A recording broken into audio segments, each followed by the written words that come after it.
Commissioner. Okay, with that, I think we're ready to begin our Board of Commission meeting. And this particular meeting, we always begin with a prayer, reading, or thought, followed by a pledge of allegiance. We've always asked someone from the audience to provide one or the other. Do we have a volunteer for a prayer, reading, or thought?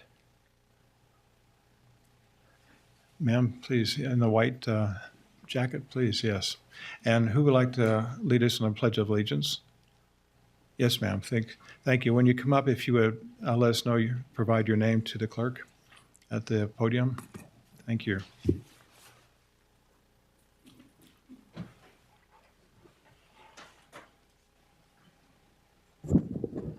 Hi, I'm Karen Adamson. Our Father in heaven, we come before thee this time for this county commission meeting to ask thee for thy guidance while we are here and to ask thee for thy spirit to be with us. Help us to be calm and to think clearly. Please bless these commissioners who have dedicated so much time and effort to serving our community, and bless them and their families for their efforts. Please bless all of those who are here, who work here, and who have committed the same kind of efforts and time. We ask thee for thy continued guidance and protection over our community. Help us to see things clearly and to work together as a team. Thank thee again for all that we have, and we say these things in the name of Jesus Christ. Amen. Amen. Thank you very much.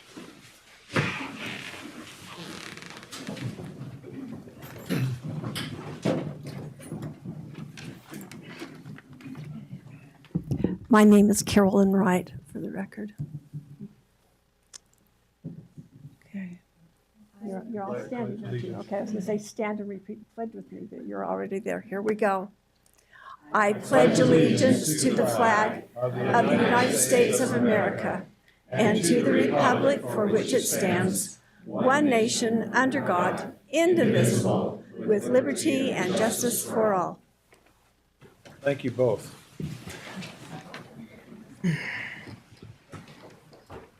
Okay, we have a few items on the agenda, and what we will do is, first of all, the recognition piece, Human Resources asked that we continue that item for 1 week, so we'll conduct the recognition next week. And now what we'll do is review the work session as you see in front of you, and those items that we don't have, excuse me, let me jump. I'm reading a script, not my brain very well. We'll go through the regular agenda first. Once we have gone through that and agreed what items we don't have any discussions on, we'll put that into consent and hold the others for discussion later. We'll then go to the work session after that is finished. So with that, any comments or questions about items 1 through 10? I think we should hold 2 and 3 for now. I don't have any. I don't have any. Then items 11 through 16. I'd like to hold 16 and read the resolution on that. Okay, I don't have any other. I don't have any others either. Okay. And on Civil Division, Rob, I think we have number 17 and 20 we want to hold. And strike number 18 and 20, is that still the fact? 19. Yes, please. Okay, so strike 18 and 19 Thank you. and hold 17 and 20, which will be done after the regular session. Okay, Colleen?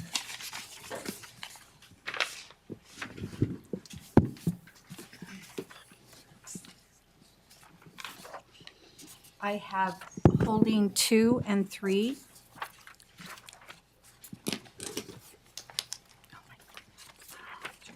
Holding 16. And as far as closed meetings, holding 17, holding 20, and striking 18 and 19. Okay. Okay, that goes all into consent agenda. We now go into work session. I was informed and I believe is Curtis Blair here? They're walking in right now, They're walking in. from what I understand. There is David. David, you're up. We're ready for you. Mr. Blair, come on in. They're fighting the snowstorm like the rest of us, but please have a,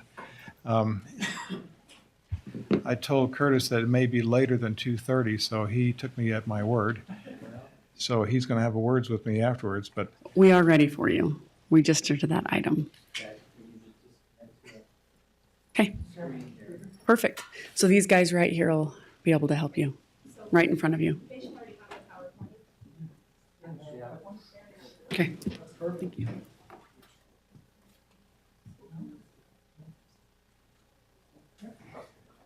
okay. Perfect. Please introduce yourself at the podium and go ahead and, So my name is David Rowley. I am with the Utah Valley Chamber of Commerce. Curtis Blair is here with us, and we're here just to give you a quick update on Valley Visioning, where we're at, and some of the things that have happened.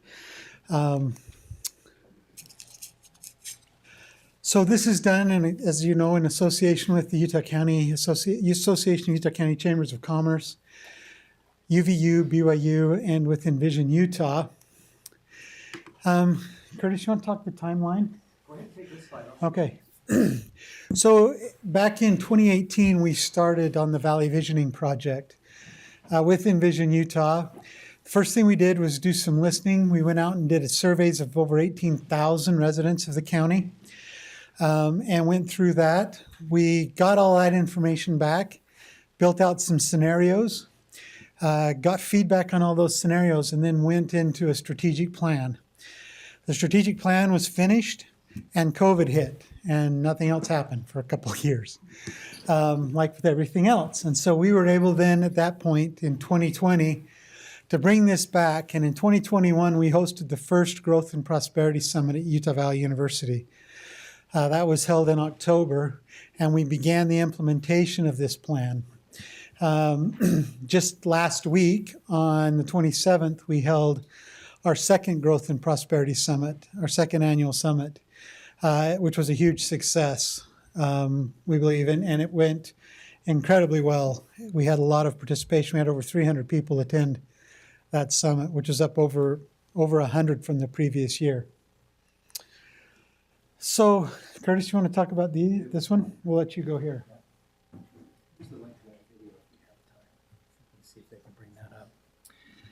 Thanks, Commissioners, for inviting the Chamber here. We appreciate it. Again, my name is Curtis Blair. I lead the Chamber of Commerce. I have for the last 2 years had the privilege of serving as the President and CEO. And as David mentioned, when we came on board as a Chamber to reset its value proposition, Valley Visioning was an amazing asset that was presented to us as something that we might continue in partnership with those organizations that David mentioned earlier. One of the things that we're finding now as we continue to survey our communities and our citizens is that the idea of quality of life might be diminished with the onset of such exponential growth. Our belief is that with intentional effort, we can, in fact, continue to enjoy a quality of life with proper planning, engagement, and collaboration. We have the opportunity to work with other chambers in the region, right, from Lehigh to Santaquin. We also have forged relationships with our legislators and with our other city councils throughout Utah County.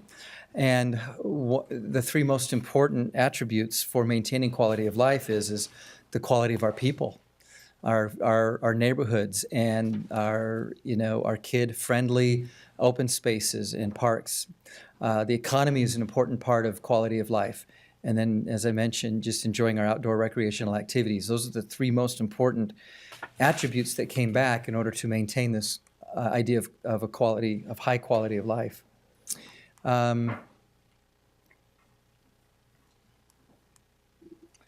Just the right button, yeah? Advance the next slide for me there.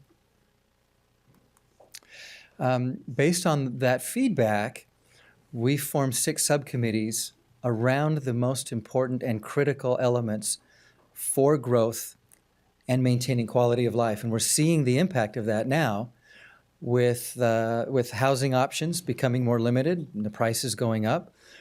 Transportation, traffic is becoming more of an issue. Of course, wise water management is an important conversation today. Open space, education, workforce, all of these things were vetted out 3 years ago, and we're seeing them play out today.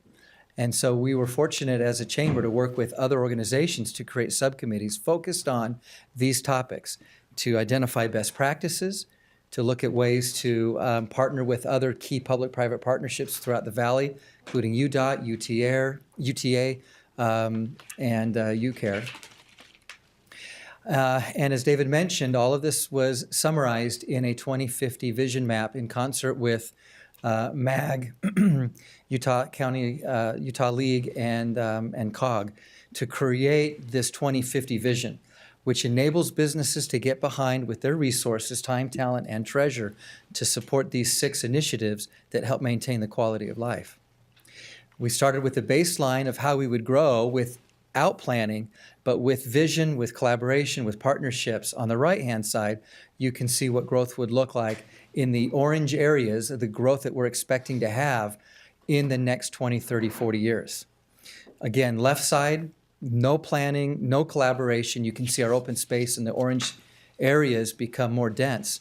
On the right-hand side, with proper planning, with strategies in transitory development, strategies with a combination of partnerships, we see a better vision for the growth of Utah Valley. We've seen a significant change in the last 6 or 8 months where most Utahns believe that growth is bad for Utah Valley. And that's a new shift. And you're going to see some more conversations coming out of the governor's office about this, with whom we partner in talking about statewide growth. The growth conversation is very much an important one to have. For the first time in years, we see a shift that, in fact, future growth will not make Utah better. And that's not been the case for the last 20 plus years. And so to learn more about this vision, to perhaps understand better the strategies that we're engaging in with these partnerships, you can pull your phones out, click on that QR code. It's a 26-page document. It's a lot of pictures and graphs and bullet points, so it's an easy read, but it'll help you see what the partnership will create in terms of our vision for 2050.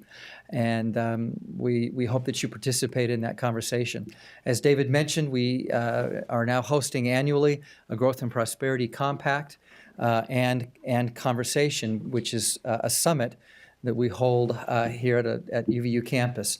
It was held last week. We had 20 some odd keynotes and another 8 or 10 panels with another 10 or 12 people on each panel.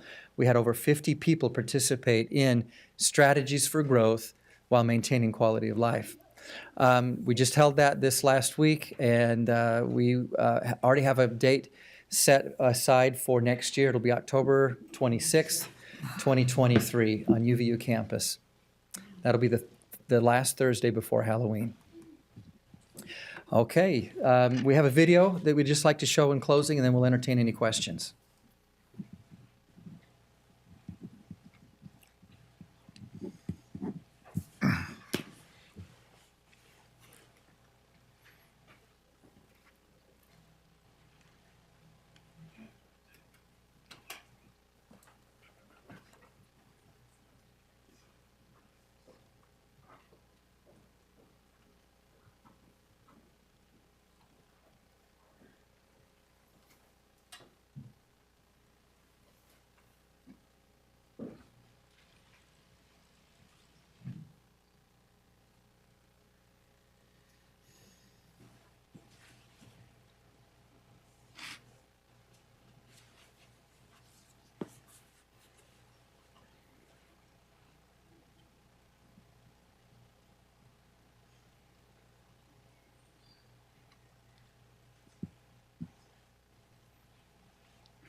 slide here. I can hold it to the microphone.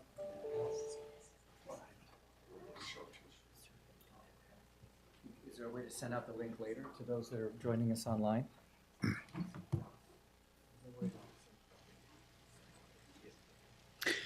We could also post the link in the meeting minutes Okay, so that anybody can look it up on That would be the great. public website. that'd be great.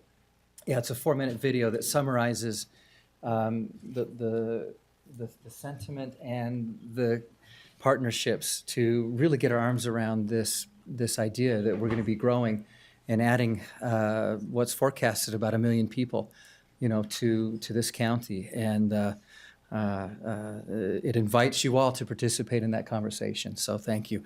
Any questions from for today for David or I?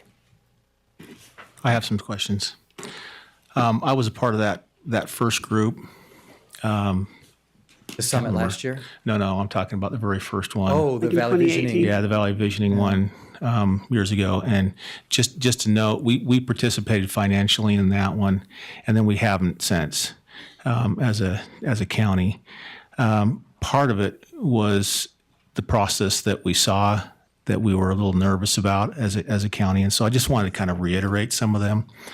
I don't think I was looking for Bryce. I think he was the only other one that was there with me at the time. But anyway, we went through that, and I thought we set some parameters in place that I believe that Utah County citizens and residents appreciate when we talk about private property rights and we talk about keeping government limited and small and not. And so I actually I'm not a fan of the word.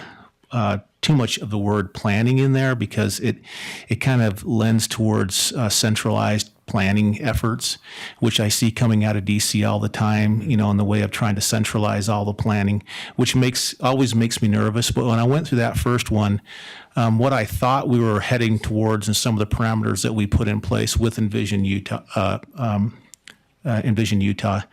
didn't materialize into the end product.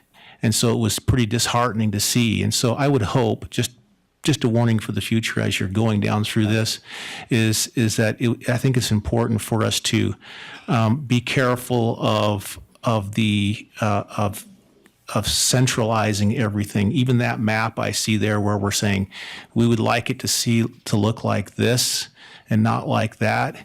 In some cases, it may fly in the face of property owners who are trying to move in a direction, that they would like to accomplish. Yeah. Maybe they've been doing it for generations, where they're trying to, get to a certain spot, and so I just a word of caution as we go down through it. The other commissioners will have to decide, on what level of participation to be involved with. Yeah. If I was to change the word from planning to cooperation, where we have, because I think that is needed and necessary. We can't have roads from different cities that don't line up. That would be ridiculous. I think those kind of cooperation efforts are so needed and necessary as we go forward. But I think the word planning sometimes gets hijacked to the point to where it's looked at as, well, this is how we are going to centralize all the planning efforts into a certain body or a group, or that says this is the way it's going to go, and then it becomes problematic in the future. I think that's good counsel, Commissioner. In fact, you'll as we replay the tape, you'll see that I use the word collaboration. That really has been the key highlight, even the spirit behind our summit. We're not there to plan. We're there to collaborate. We're there to consult and hear from, subject matter experts about their experience. And that is in large part what makes up that summit, is that conversation. The second point is also well taken, that, as we look at the baseline versus the vision, this is feedback from the community. This is not, some think tank anywhere in or outside of Utah that came up with these strategies or scenarios. This came from PTA presidents as well as business owners to say, hey, if we grow, it would be nice to see the following implemented. It would be nice to have preserve open spaces. It would be nice to have roads that go east-west and north-south. It would be nice. But those recommendations are brought to the city council where the rubber does meet the road, where policy and ordinances are in place. But we do not touch the policy side, but we do collaborate by bringing in, different organizations from Utah to talk about what should we watch for and how should we grow, and it is presented in the spirit of a recommendation. Yeah. Yeah. And I think that's great. The open and public, the open lands, kind of the parks and those things, because we've already seen the movie before, and that's with Salt Lake County, and they filled all the way in, and now they're clawing back the other direction, right. and they're taking valuable homes and real estate to do so. And so it is very important for us to be forward thinking enough to say, when we see these of the past, let's not make that same mistake Agreed. going forward. And if we were to take the same map of today of what Salt Lake County used to look like and say, I think there's a lot that we can learn from that kind of cooperation in trying to look forward. I couldn't agree more. In fact, I was in a presentation by Commissioner Powers Gardner, and she once quoted, if I remember correctly, Abraham Lincoln, that said that Utah will once become a treasure house of the nation. We only have one chance to get this right. And so if we get the best minds together, see, the chamber doesn't do much more than lead, convene, and influence. But we can't make decisions, we can't pass policy. But we can help bring the business community together to be involved in a conversation. And I believe, truthfully, I believe that as goes Utah County, so will go the state. And I believe that as goes Utah State, so goes the nation. I think the crosshairs of exciting growth and opportunity rest right here in our backyard. And we, in large part, have many of those in this room to thank to getting us here. But the principles of prosperity that got us here are the same ones that are going to get us to the next 30, 40, 50 years. Chop wood, carry water, spend less than you make, leave it better than when you came. Those are the things that we like to talk about at the chamber, and we need more members, more participants, more engaged citizens talking about it in that language. Thank you, Commissioner. Any other thoughts?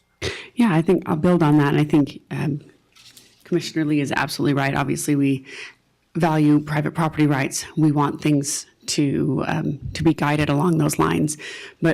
And when we talk about planning, we can think about things like you say, part of this process shows us that over the next 40 years, we're going to add 1 million people to this valley. So planning doesn't necessarily have to mean that we tell people what to do with their land, but what we can do is plan for better water usage. Because if we're going to have 1 million more people here, water will cost more than gold unless we use, so I think if we focus our planning efforts on things like wise water usage, corridor preservation, those sorts of things, then we're still maintaining those core values that make us the best place in the world to live and raise a family, and our core conservative values. I think if you look historically across the nation, as places become more urban, they tend to lean more progressive liberal. And I think that what makes us the best place in the world to live and grow a family is the fact that we are conservative and that we're hardworking. And I think we need to preserve that. And I think exactly, instead of focusing our efforts on master plans, if we focus our efforts on resource allocation and corridor preservation, then we can continue to grow as a conservative bastion for the nation. So thank you for your efforts in this. Thank you for having us. Thank And you. you are maybe not but you are the backbone of the economic and social fabric of this community, because the more the opportunities that individuals have for work here at home, they stay here at home, and good, jobs that are self-driven by individuals that come to this state that want to be here. Yeah. And people that grow up here want to remain here. So this is, the mesh is happening, and your work is significant. So keep up the collaboration. Thank you. Thank you. We believe that with these partnerships, this can be and will continue to be, as you say, the best place to live, learn, work, and play. Thank you. Yeah. I had a note from our commission clerk that if anyone wants a link to that video prior to the meeting minutes being published, if they want to email commissionclerk@utahcounty.gov. Once again, that's commissionclerk@utahcounty.gov. We can send the link for that video prior to the meeting minutes being published. Thank you, Curtis. David, thank you very much. Okay. Now we're here for the USU extension update.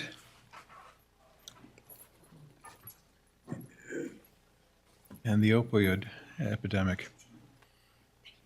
I pause to say the second half is a real thing. Thank you. I'll take both of them. Yeah, here you go.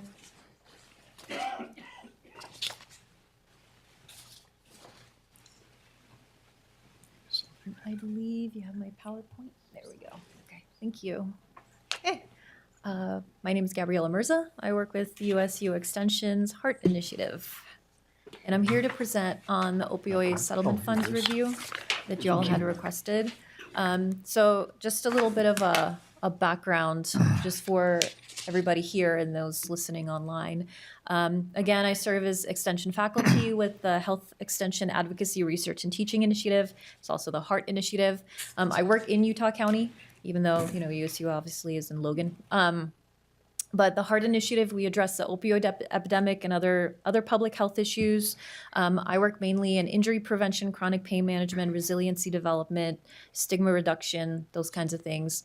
In June of this year, as part of when my colleagues and I came to this meeting to do some program updates, the county commissioners had requested that I perform a review and then provide a report of evidence-based efforts and things that are going on in the county that the agencies and partners are doing in the county to be able to potentially fund using the opioid settlement dollars that are coming into Utah County. So between that time and I would say, October, so October 31st, so just now, I had done a couple of different things. I worked with a couple of great number of partners to be able to put this report together, get this information together. We had convened professionals to discuss this opportunity. We had the meeting a couple of months ago, and so we discussed the Memorandum of Understanding. The Utah has an MOU, and so we had to discuss that because there are some requirements that are set forth in that to how to use the funds. And then we also started talking about what is happening in the county. What are some things that are going on in the county? What agencies are doing what to address the opioid epidemic in terms of prevention, treatment, and recovery? And what are those impacts? What kind of impacts have been going on in the county? So, like I said, we convene these professionals to discuss this, and they represent a lot of different agencies. I have about 30 professionals and private citizens, Utah County residents who have been actively involved throughout this entire process, and they represent prevention, treatment, recovery, and even criminal justice. I had dubbed this team the Opioid PTR Review Team. So as you see in your report, you'll see them sprinkled throughout because they had provided a lot of great information, guidance, and resources and things like that to be able to make this happen. It is a lot of information, so what I ended up doing was creating a matrix to capture this information. I did not print it out and include it in the report because it is pretty big, but I would be happy to send it to you. It's just a lot of pages, and it's just an ugly spreadsheet. So I didn't want to include that, but I'll be happy to send it to you if you would like me to email it. One of the big things about this was I needed to narrow the focus to strategies that are recommended at the federal and state levels, and then even focus it farther down into the county level. And this is where the review team also provided input. So as you can see in the report and also on this page, there are evidence-based strategies that are outlined in the MOU. The MOU actually has a lot of different strategies and services and programs and things that the funds could be used for. However, they had said it highlights in the MOU that there are 9 core strategies that they prefer or that they would, that kind of receive more of a glance, I guess, one of those things. So we had looked at those 9 core strategies, and these are what we focused on. So you could see the all the way from naloxone, MAT, which is the medication-assisted treatment, or what's now known as medications for opioid use disorder, and it goes all the way down to data collection and research. When I looked at, because it's 9 strategies, it's a lot of information to kind of go through and try to report and figure out how do we whittle this down? There's a lot of information for all of these. So we had looked at them. I have information about what the county is doing to address all of them, all 9 of these strategies for the most part, except the expanding syringe service programs, because that's just not supported, as I understand it, not really supported or active in Utah County, except for some specific areas or some specific organizations. So what I did is I looked at national and state guidelines, blueprints, and strategy recommendation reports, and they had touched on 5 of these 9 that are listed online. They had talked about they 5 matched up basically at the national level, so at the Centers for Disease Control Promote, and at the state level, the Utah Opioid Task Force has put out, if you look online at the Utah Opioid Task Force website, they have a public survey available to where folks can submit information, can answer these questions on the survey, and provide their input as far as what needs do they see, from a professional expert standpoint, from a private citizen standpoint, from a person who has lived experience, whether it's a family member or themselves personally, but they're able to provide this input. The Utah Opioid Task Force they put out a report, kind of a roadmap for using these opioid settlement funds. Their latest one was at the end of January, and so that's also referenced in the report. So these national and state recommendations are bolded in on this page and also in the report. And so what I did after this, I asked the opioid PTR review team to rank these based on their their professional experience, based on what the needs are in the community, based on where funding is allocated so far or where it may not be, and then what would have kind of the biggest impact or the biggest community impact and reach the most citizens. Okay, so we did a Qualtrics survey. They had responded. I had 25 out of 30 participants or members of that team respond, and these are what they ranked. And so as you'll see in your report, when I get into the strategies, I list them in order that they're ranked. So you'll read about prevention programs first. And then second ranking was expanding worm handoff programs and recovery services. Naloxone was the third highest ranked strategy. And then treatment for people who are incarcerated, and then the MOUD distribution and other opioid-related treatments. Like I said, we got a lot of responses for this, but this is kind of where the ranking stood. I did ask them to respond if they were comfortable with telling me what area they worked in. So I did have some folks respond and let me know. So I was able to see that despite whatever their background is or whatever their professional experience is, they still ranked based on not necessarily what they would benefit from in terms of them professionally, what agency they worked with, but they ranked with what the needs are of the community. So that was really cool to see that kind of response from them. I'm not going to go into super in depth because you have the report to please read through, and there are statistics and data that are in there from the Utah Department of Health, IBIS, the online system, the Office of the Medical Examiner. We also have, if you have questions about the data, you can of course ask me, but most of that data came from the Violence and Injury Prevention Program, the Overdose Data to Action program. And so they're the ones who've worked with the medical Office of the Medical Examiner to gather the information, especially information that is 2021, 2022. Those are super preliminary, so they're still not final. Most data is about 2 years behind. That's why a lot of the data you'll see with like 2020 numbers right now, 2021, 2022, they're not final. They're just not finalized. But the OME was able to provide that program with some data that they said I could share. That was okay to share with you all. So these are some of the recommendations that I put in there, and I explain them a lot more in the report. But basically what the MOU says, what I believe it says, it sounds like, is it provides flexibility because it requires I believe May 30th of each year, on or before May 30th of each year, there has to be a proposal submitted for anticipated use, and that is every year for this 18-year period of the, getting these funds. And then by June 30th of each year, the agencies have to submit a report of how the funds were used, which means that if the funds are given to a particular particular program or agency or agencies, it doesn't mean that is locked in, which is great. So I would recommend just kind of understanding that there is some flexibility, in how the funds are used, depending on, kind of based on the needs of the county, the changing needs and successes, or, things like that from the county.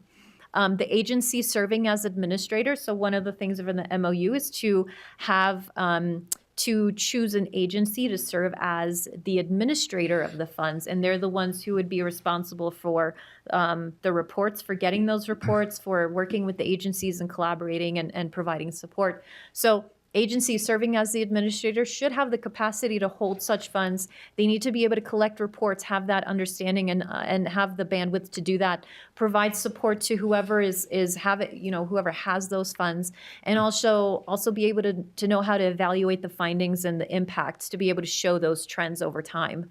I also recommend providing funds to multiple agencies. Rather than just one agency, because a lot of this, as you read through this, there's a lot of crossover between the different strategies. So naloxone doesn't work in a bubble. Naloxone works with prevention, education. It works with MAT. It works with law enforcement. It even works with folks who are incarcerated or who have just been released. So there's a lot of crossover in the strategies. So it makes sense to provide funds to multiple agencies. Or if you're considering the approach of having a grant or an RFA available, to where agencies will submit a proposal to receive the funds, that their proposal includes collaboration and kind of a multi-pronged approach, rather than just being the only agency doing this. And what's great about Utah County is that a lot of agencies are already working together, and this helps even develop new collaborations. As we're kind of learning about each other more and more. A lot of the agencies, especially with new employees that are in these agencies, they're learning as well. And so the collaboration already exists. And I think something like this would elevate that and make something really strong and great, kind of useful and beneficial to the residents. My final recommendation for this, at least what I'm talking about today, is being able to weigh the rankings. So those 5 ranked strategies, weigh those rankings that the review team had done, and also what the Utah Opioid Task Force, I had put that information in there. But look at the current landscape. So look at those trends. What are the needs right now in the funding? So for example, naloxone. Naloxone is ranked 3rd as kind of the 3rd most important. However, just with discussions and meetings with a lot of community partners, even a couple of days ago, meeting with a community opioid partnership program, naloxone is one of the things right now that seems to be working really well, and agencies just do not have a lot of funding. They're using operating funds to buy naloxone, and it's eating into the budget for what they could be using for things like that. And right now, because of the landscape with increased fentanyl in the drug supply, prescription use is still up. And when you look at the data on overdose deaths by substance, prescriptions are still kind of the leading cause of that.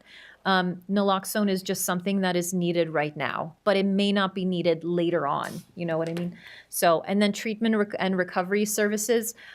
The review team had suggested that be last, 5th. However, right now, because of, again, kind of the landscape and the trends, and what people are experiencing with treatment and with recovery and kind of access to care, some of those challenges, it might need to be up a little bit higher. So, I did want to say, I meant to say at the beginning, but I will say it right now. You did not ask me to choose what to use the money for. You did not ask me what agency to give the money to. You didn't ask me to do that. I'm not going to do that. But I did provide some recommendations. They're just general recommendations. I don't think it makes your job any easier, but I hope that it helps kind of guide you, at least with the information in here. It kind of helps give you some things to review and look at. And if you have any questions about the report, please ask me. My information is in there. If you have any questions about the data, especially like I said, the newer data, please, I'll can connect you to the Department of Health for that information. And if you have any questions about the MOU specifically, I would suggest referring to legal counsel because they would know better. So, Thank you. do you have any questions? I kind of just blew through that. Yeah. One, just a correction. Just for the factual, the 2022 payments have not come in yet. They are listed here as being July 1st and Correct. July 2nd, but there has been a delay as Yep. lawyers do their lawyering that eventually, hopefully that money comes in. So I Yeah. just wanted to maybe correct that if this is entered into the minutes to show that we have not quite yet received those payments. One question that I have, and this is very, very helpful, thank you, and we've had discussions, how do we spend the money? It'll be coming in.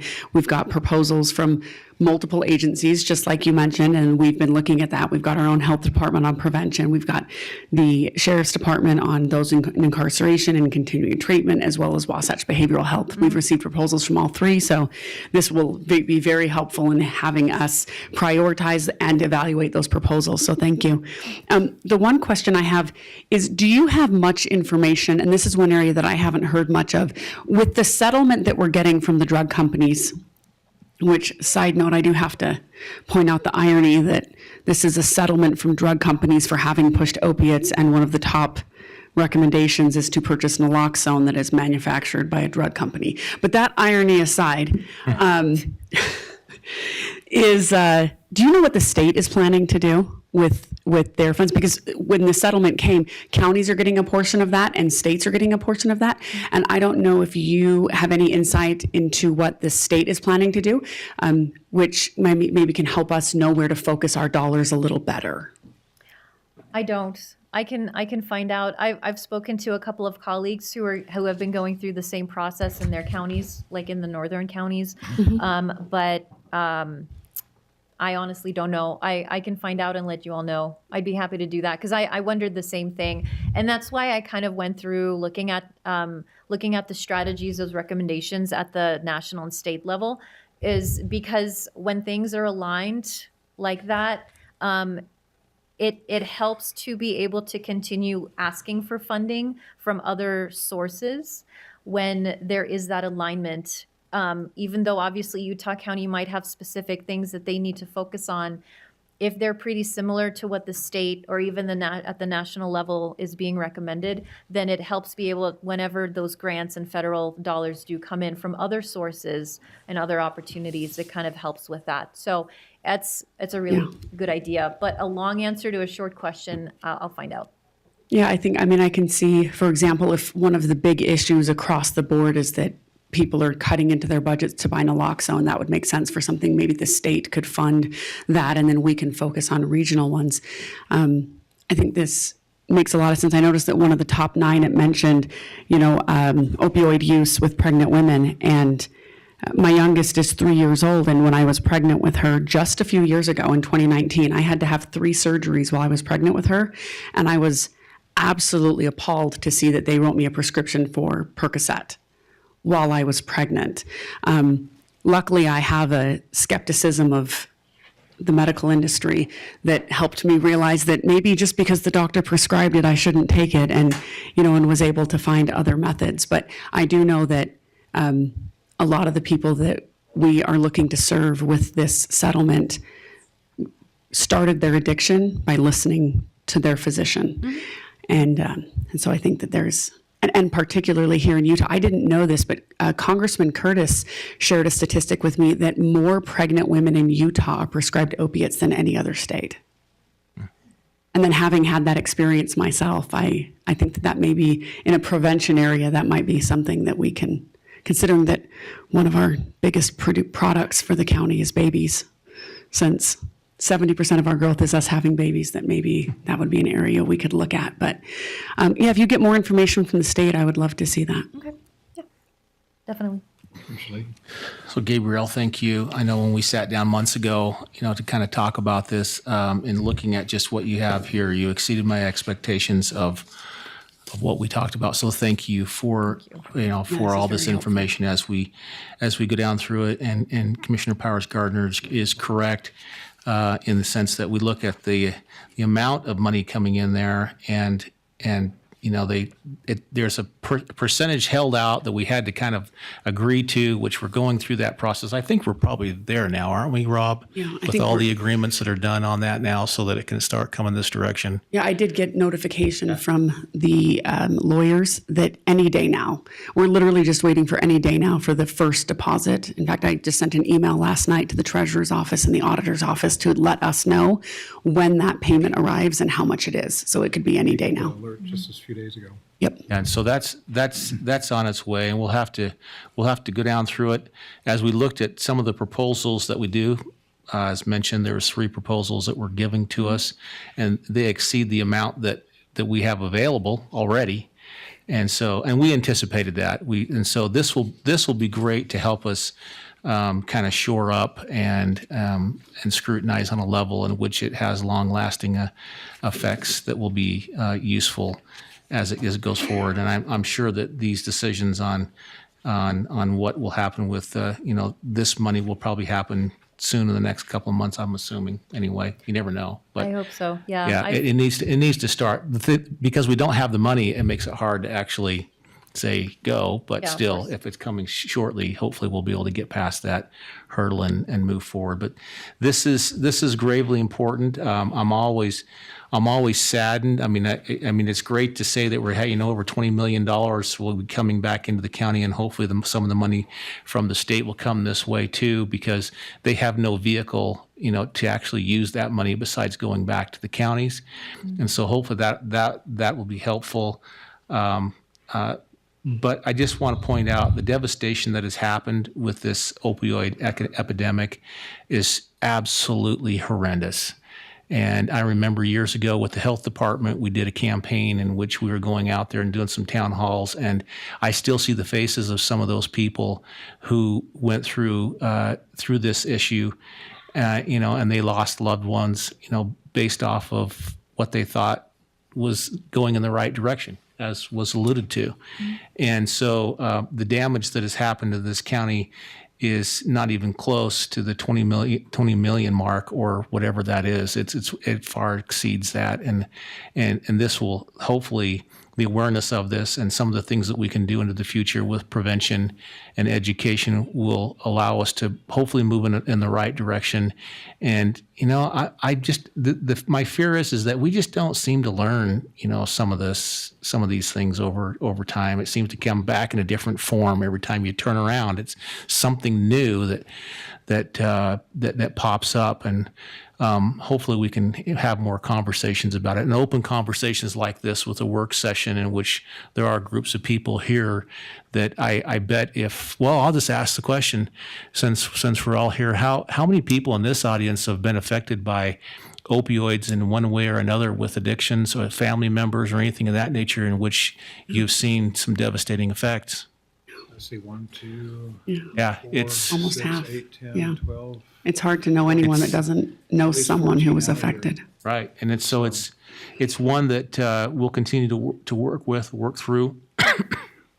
But I appreciate, having this kind of information for us to work through as we're picking programs that will be effective into the future. So, thank you. One of the other things that I thought was interesting to note is that the payments come in July of each year, and we have to have a recommendation by May and then a reporting by June. And that's because every other government entity in the state other than counties are on a fiscal year. So we're gonna have to kind of work with that, whereas this is set up for the state that's on a fiscal year and cities that are on a fiscal year, but we as counties are on a calendar year for budgets. So we'll have to kind of work that into our processes. That'll be a little bit of a logistical issue, but we can work through that. Could, I didn't see it on the online agenda, but could we get this to the clerks here, this copy? I just and gave the them a slides, you copy, have too. that? Mhm. And the slides as well? Yes, of course. Okay. Yep. I already sent all that, so. Maybe you could note, Alice, next to where it says July, as Amelia pointed out, these are not yet received at this date. So Yeah, and coming- I actually noticed a couple of typos as I was reading. Well, we'll follow before up I- with you and embarrass you But- later on that one. Sweet. Perfect. Correct them before you send us the electronic copy. We'll be fine. Ready? Okay. I can do that. So, do you have Thank any you. other questions or things that you'd like to? No, ma'am, thank you. Okay. Thank you. Very, very helpful. Thank you. Thank you. Okay. Okay.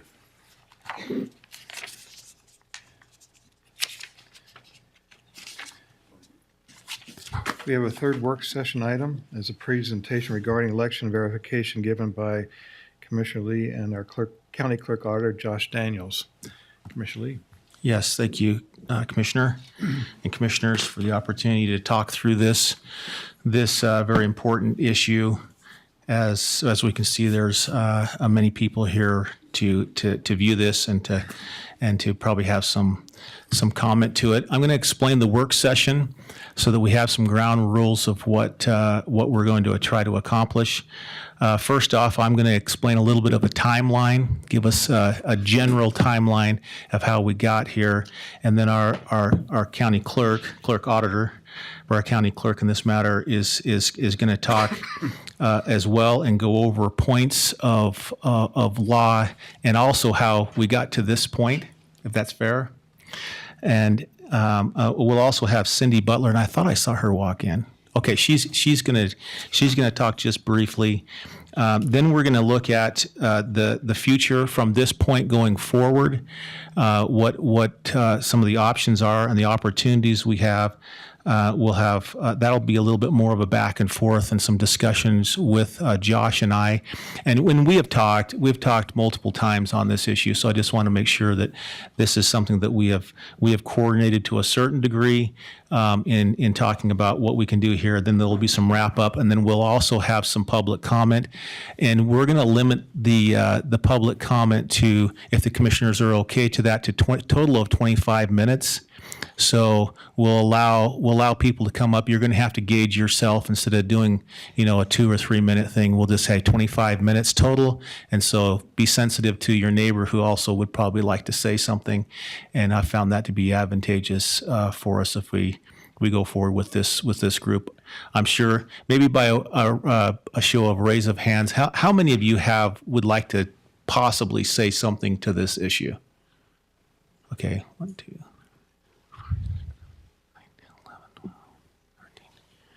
Okay, so we're going to be pretty good there. Commissioner Lee, I Yes. just wanted, before you get started, if you don't mind, I do have to leave at 4:30 to take care of a family issue, but I will join on Zoom. So if I get up and leave, I'm not trying to be disrespectful to any topic. I don't know where we'll be in an hour and 10 minutes, but I will join via Zoom when I leave. Fair enough, thank you. Commissioner Lee, one other item. Our attorney from the trust is here on a closed session item, and he has to leave before 5 o'clock. So if at some point may have to cut in, and he's here for an item that you asked him to come back for last week, for this week, Right. and he has to leave before 5 o'clock. And he's here right now? My understanding is, I think so. He was supposed to be here at 3:30. Raise your hand if you're here. I'll text him. Okay, I don't see any hands raised. Okay, so let's go forward. That's kind of the work session outline. I'm going to start. What was there?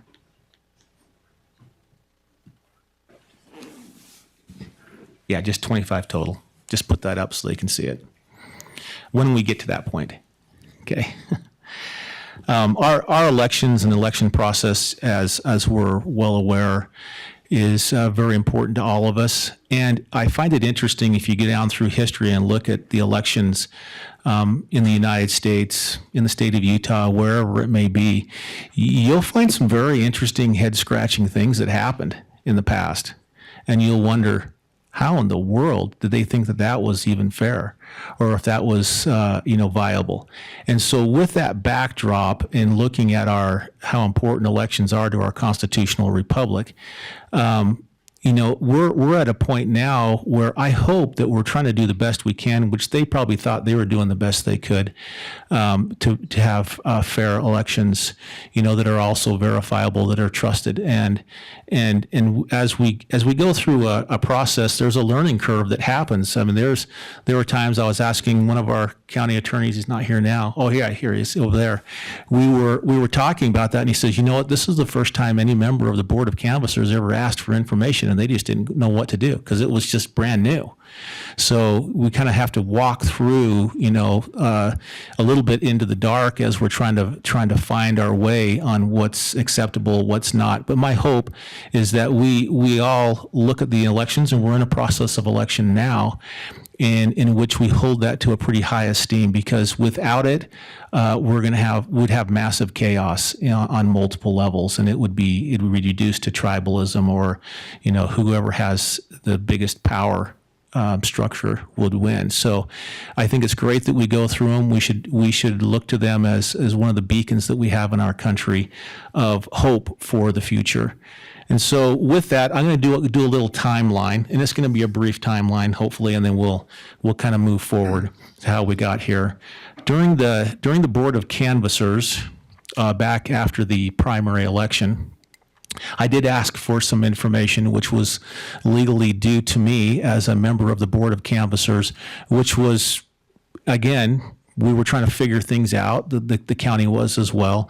It was concerning to me that it took so long to finally give me the opportunity to get there.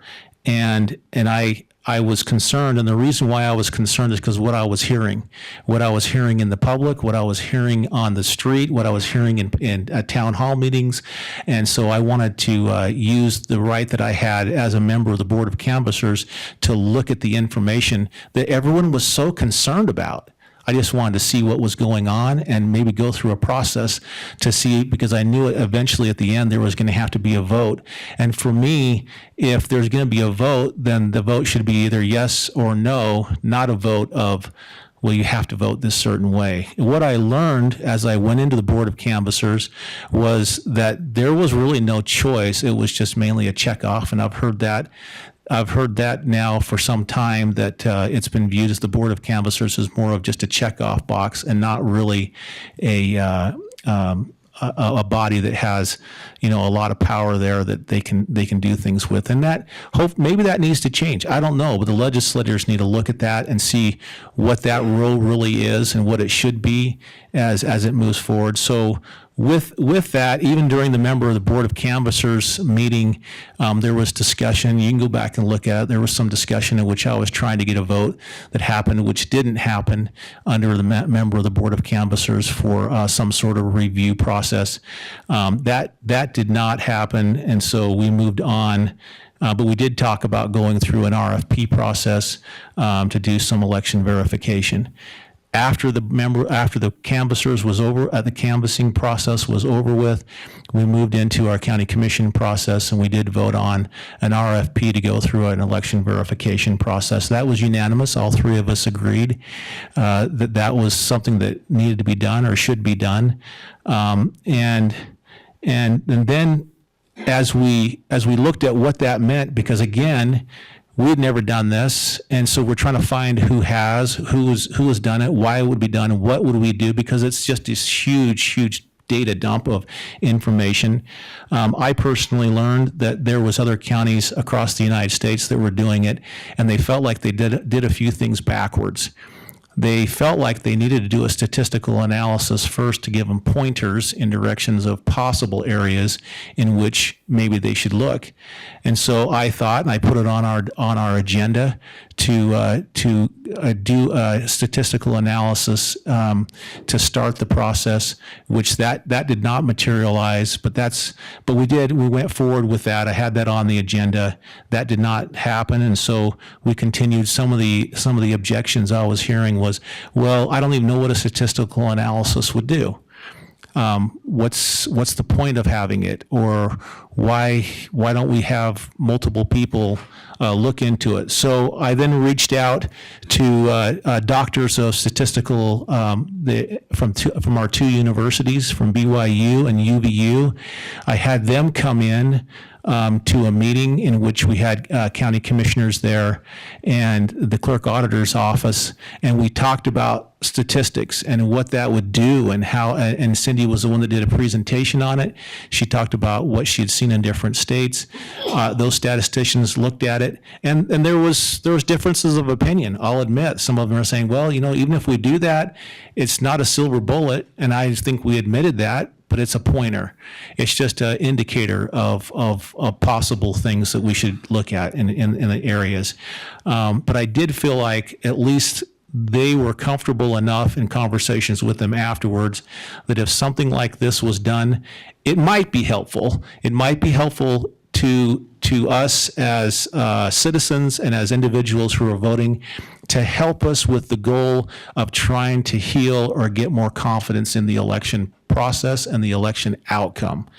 At least it would give us an outside verification that would be something simple. Again, it's not the silver bullet, but at least it would give us a start with a conversation. So with that, I had discussions in working with our clerk, Josh Daniels, and we went through a chalkboard discussion, and we talked about, the things that we can't give up and the things where we're at, and back and forth. And we're trying to thread this needle of being able to get the information to a point to where we can actually perform a statistical analysis. Because if you don't have the breadth of all the information, then it's a half-baked idea. And so we wanted to make sure that it was something like that. And we toyed back and forth on trying to find a way to make this work on a legal basis.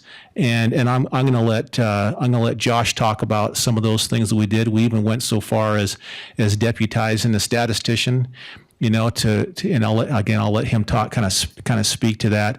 And as we walked down through it, there were two major hurdles that we had to overcome. One of them we think we could probably cross, but it was the second one that was the hard one that we ultimately could not cross that hurdle in an effective way that gives us, at least reasonable people, the opportunity to say we've crossed it in the right way. And so I'm going to let Josh speak, but before I do that, I'm going to give Cindy a couple minutes. Is that okay for a couple minutes to come on up and talk about statistical analysis and just because a lot of people will say, well, I don't even know what that means or what that does or what's it used for. And so I thought I'd give you a couple of minutes to just kind of speak on that. Yes.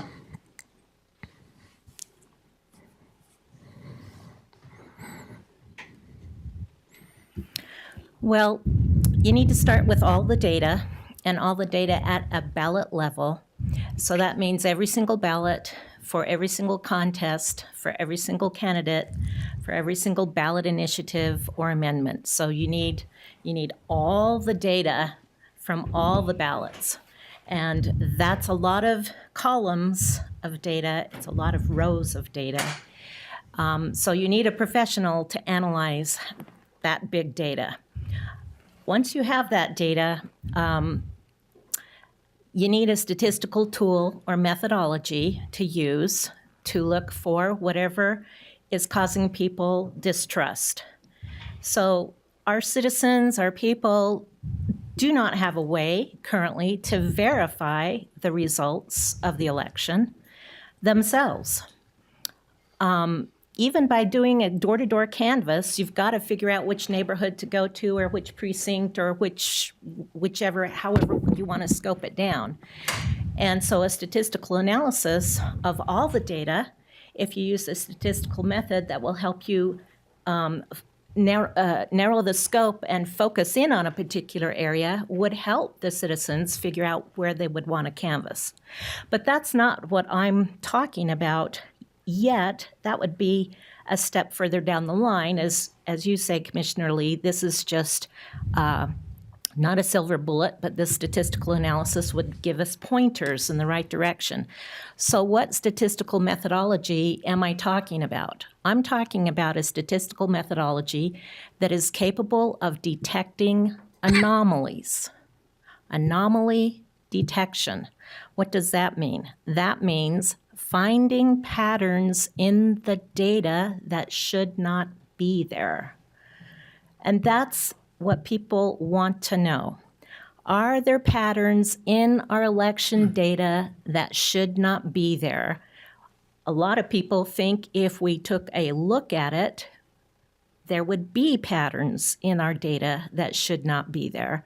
And that's where the distrust comes from. People think that might be the case. And so far, nobody can see it because nobody can get the data. So all we can do is argue back and forth, but nobody has any facts. You can say I don't trust it, you can say I do trust it, but nobody has the facts of looking at the data with a statistical tool that can detect anomalies. Now, can this, and it's called a control chart, and I've used it on 7 different counties in 4 different states, and every single one of them I have found some sort of an anomaly that pointed the people in a direction to go look and do further investigation to find out whether or not things that shouldn't have been happening were happening. So, Or that's what- possibly, maybe there's an explanation for the anomaly too. or an explanation of an anomaly that occurred, such as these particular polling locations were outside of the normal variation limits. What could possibly explain those? Well, those were strong Democratic strongholds that were well known. Oh, okay, well, that explains it. Or these ones were strong Republican areas, and that explains it. So if you have an explanation for the anomaly that you find that's rational and reasonable and you understand it, that's not a pattern that is unexpected. That has a reason. But if you find a pattern that is unexpected and it can be associated with something else, such as ballot stuffing, or such as digital manipulation, or such as an algorithm, and there's no other explanation, and it shouldn't be there, but it is there, then that means it's consistent with something nefarious, and it needs to be investigated further. So, this tool is useful in that sense. It won't find everything, but it should find most things that are anomalous. Now, what I would like to lobby for, can I talk about future steps here? Well, let's hold on that. Okay. Let's move to That's the it. next. Is Yeah. that it? Are Yeah. there any questions? That's that I- great. Okay. Thank you. Okay, we'll turn some time over to, and if we could, I'm going to chastise you for a second. The reason why we don't allow clapping is because we don't want anybody to be intimidated by an overwhelming number of people. So if we can, let's just not clap. Is that fair?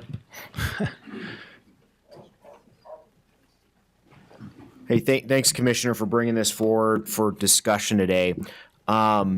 So I'll kind of skip through some of these first kind of introductory slides, but I mean, I like the way you titled this election verification because given the level of concern across the country about elections and about election integrity or election outcomes or election security, I think verification is a good word because in order for elections to truly matter, people have to believe in them. They have to believe that the election is conducted in a way that it accurately reflects the will of the voters and there hasn't been some sort of disruption, right?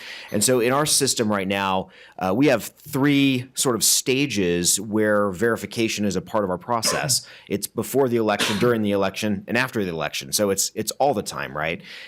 So certainly our systems have various stages and processes and protections built into them that create some level of verification, right? We care about who the voters are. There's verification that goes into identity, who gets to vote, who's eligible to vote, who's registered to vote. When you look at our systems, we have essentially an audit process prior to using the systems called the logic and accuracy. And there's also certification of those systems. During the election, there's verification that happens as we're tracking each step of the process. We're conducting a variety of reconciliation. We're checking IDs. We're checking signatures on vote-by-mail ballots. And I don't want to belabor some of these points because we'd be here forever if you wanted to talk about all of the phases of election security. So I'll kind of briefly overview on these. And then after the election, of course, you have verification steps where most notably you have a post-election tabulation audit. And right now in Utah, our post-election tabulation audit process is overseen by the Lieutenant Governor's office, who randomly selects or assigns for each county certain batches of ballots to be pulled, and then those ballots are matched against how they were counted to ensure that that particular batch was counted correctly. Now, it's important to note that a batch of ballots is not a statistical sample of all the ballots. It's a statistical sample of the batches. So there is another type of post-election audit that you could conduct. It's not typical in Utah, but it's not necessarily prohibited, and it's something we're looking at doing this year. So we'd like to engage the Board of Canvassers to participate in that. But it's what's called, go ahead. And batches are when they arrived.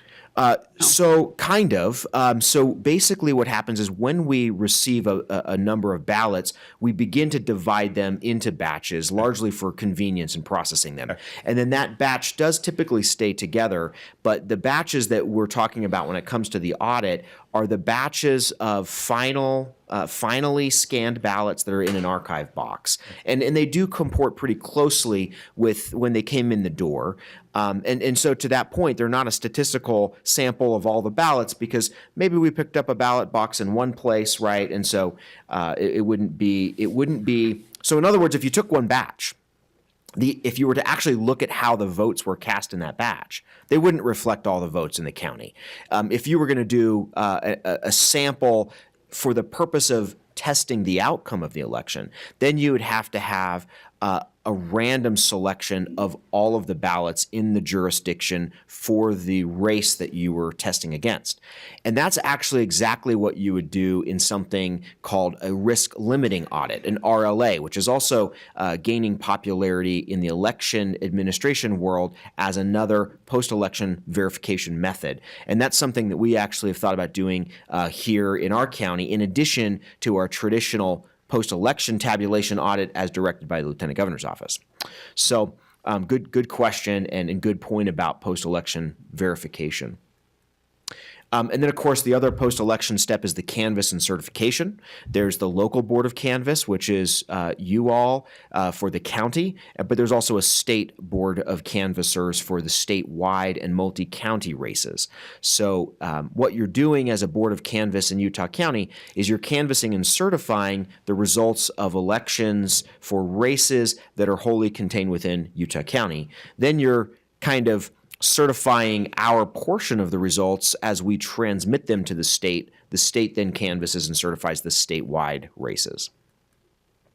Okay, so now, and some important points that I think inform the discussion, to your point, Commissioner Lee, about some of the legal hurdles that we face in going into more depth in a post-election analysis. This section of code comes from the canvass section of state code, talks about what the canvassers do, what the responsibilities are. And so it talks about how the election officer, before the Board of Canvassers convenes, they count the ballots, they prepare the certified summary, et cetera.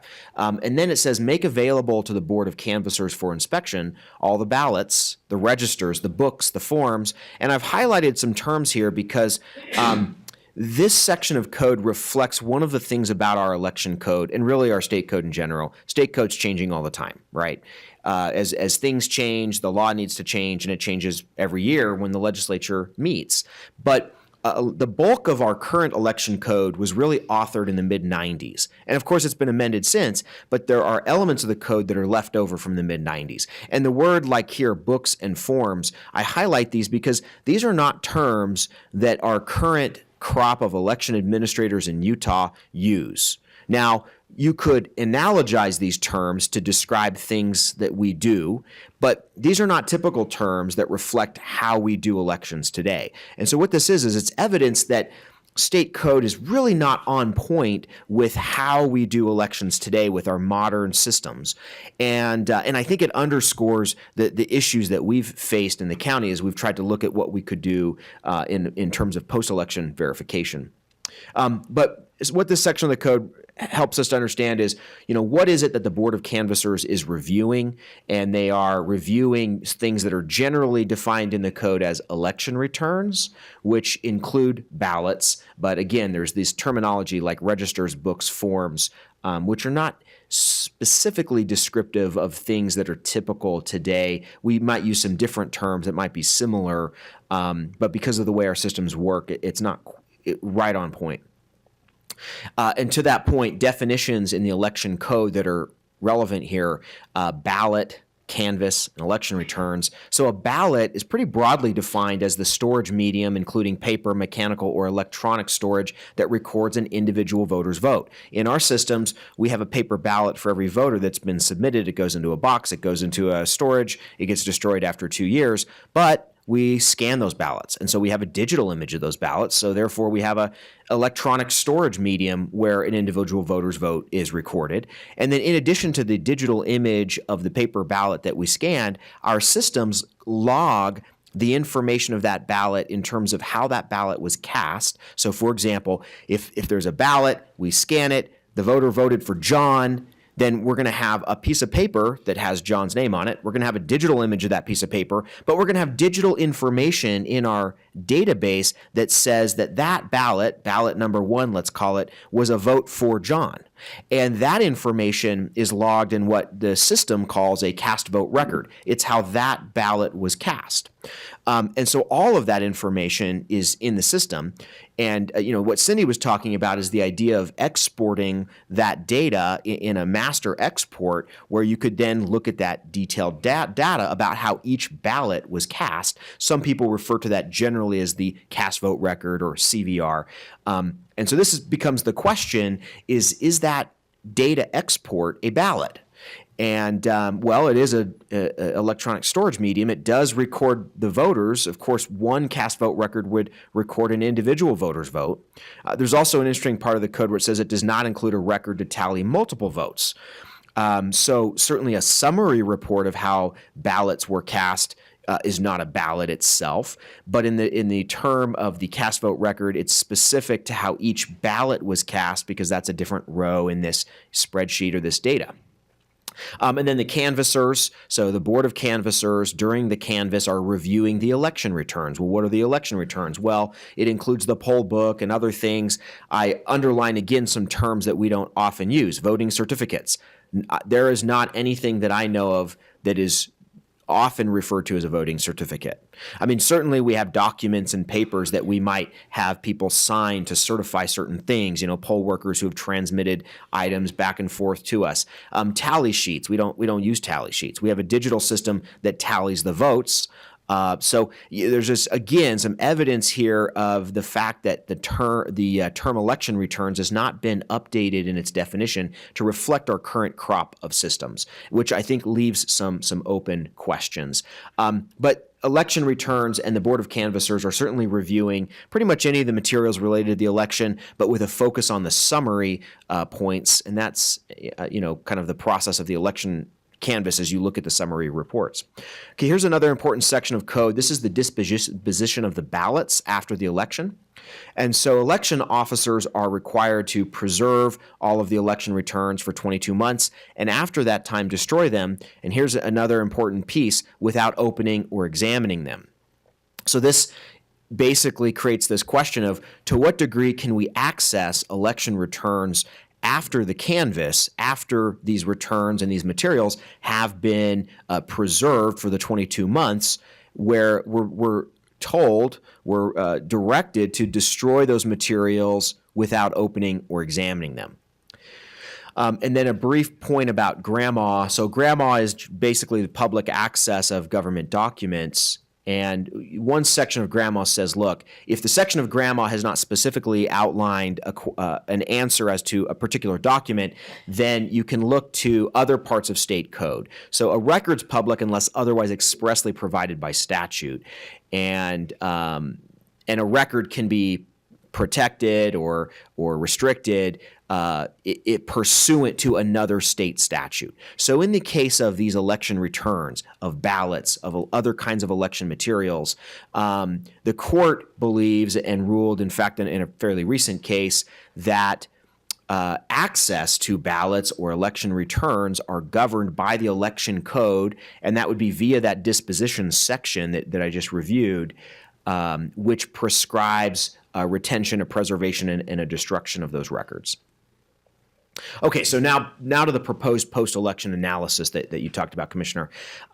So it really depends on the level of detail of the type of data or returns that you want to analyze. If you're analyzing the summary data reports that are already public, that are presented publicly as part of the Board of Canvassers, well, then certainly those can be analyzed statistically, no problem. But the question comes in if you want to obtain more detailed data in terms of election results, like I talked about this cast vote record idea, that term, cast vote record, it's not defined in the code, but the court analogized that it was most similar to ballots or election returns. And because ballots and election returns are not currently public documents, they're not disclosable to the public. Well, that wasn't necessarily the question being asked by the Board of Canvassers this year or the Commission through the RFP process. I think the question being asked was, can we as a county internally conduct a review of election data? Not necessarily disclose the cast vote record publicly. So the question comes of one of timing. After the canvass, those election returns are essentially legally sealed because the code directs us to retain them for 22 months and then to destroy them without opening or examining. And this is where we believe that the analysis of the cast vote record after the canvass period would be prohibited by law. And so now an open question would be, well, what about during the canvass? And so certainly I think since the Board of Canvassers and the election office have the ability to access and examine the election returns, I suppose an analysis would be appropriate in terms of timing during the canvass period. And then I wanted to stop with some sort of open legislative questions. I think that's my last slide, yeah. So I think, as I mentioned, the current code really reflects a mid-1990s approach to election administration. I think the legislature needs to review the election code comprehensively, update terminology to reflect how our current systems work. And I think the legislature ought to make clear what types of data and results from the elections are public versus protected, and what items can be reviewed or analyzed and at what time.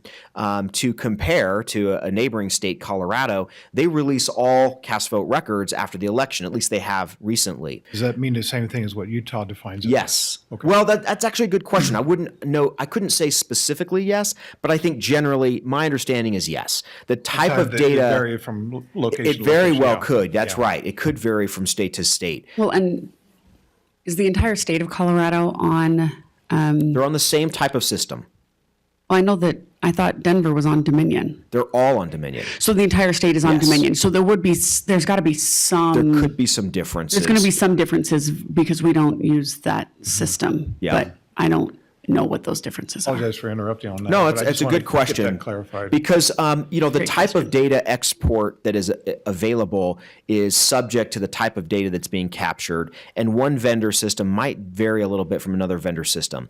Although I will say that in the election space, the National Institute of Science and Technology has written a white paper that describes the concept of the cast vote record as it pertains to these technological systems. And it's come up with some standardization about the types of data that might be captured. And so I know with major election systems in the country, Dominion or ES&S, the types of data that is captured, metadata, so to speak, on the administration of counting ballots is somewhat standard. So I do think there's some standardization across jurisdictions with the idea of this cast vote record. Was that a recent analysis from NIST, or is that like years It's been old? within the last 10 years. As the sort of most modern system of elections have been developed, the idea of what data is captured as part of the counting process has been standardized across some systems. But it is relatively new, certainly newer than the base language of our current code. Newer than Utah code. Exactly. Okay. Right. Yeah. So it's not, this concept of a cast vote record is a new idea because you have the ability to scan a ballot, to then capture the data to say, hey, this paper ballot that we just scanned was cast for this person. And there's a log of that information so that you can then digitally tabulate, tally, and total those votes and report the totals. So that's done via that cast vote record data. So to kind of recap, well, let me just say one thing too about policy considerations. One of the concerns during the canvass was that in state of Utah, as is common in some states, but not all states, there's a state constitutional provision that guarantees to Utah voters a secret ballot, meaning that their identity is anonymous when it comes to how they voted. And one concern about the cast vote record is, depending on the level of detail in the data, you could, with other types of data sets, pair up how somebody in particular voted. Certainly not how every voter voted, and the cast vote record itself doesn't tell you the identity of a voter, but taken with other data sources like the list of who has voted or the registration records, or if you had access to the poll book to tell you in sequence when a particular voter checked in at a particular voting location, then when matching which precinct a ballot was submitted from with which precinct a voter came from, in some cases you could certainly triangulate the identity of a voter. And so that's one concern. But, that's at odds with the idea of transparency, of wanting maybe more data, more detailed information about the election and the election data. So that's an important policy consideration. And then the other idea is just summary results versus more detailed results. What does the state and the legislature want? Do they want more detailed results to be available, or do they want more summary results to be the only ones that are available?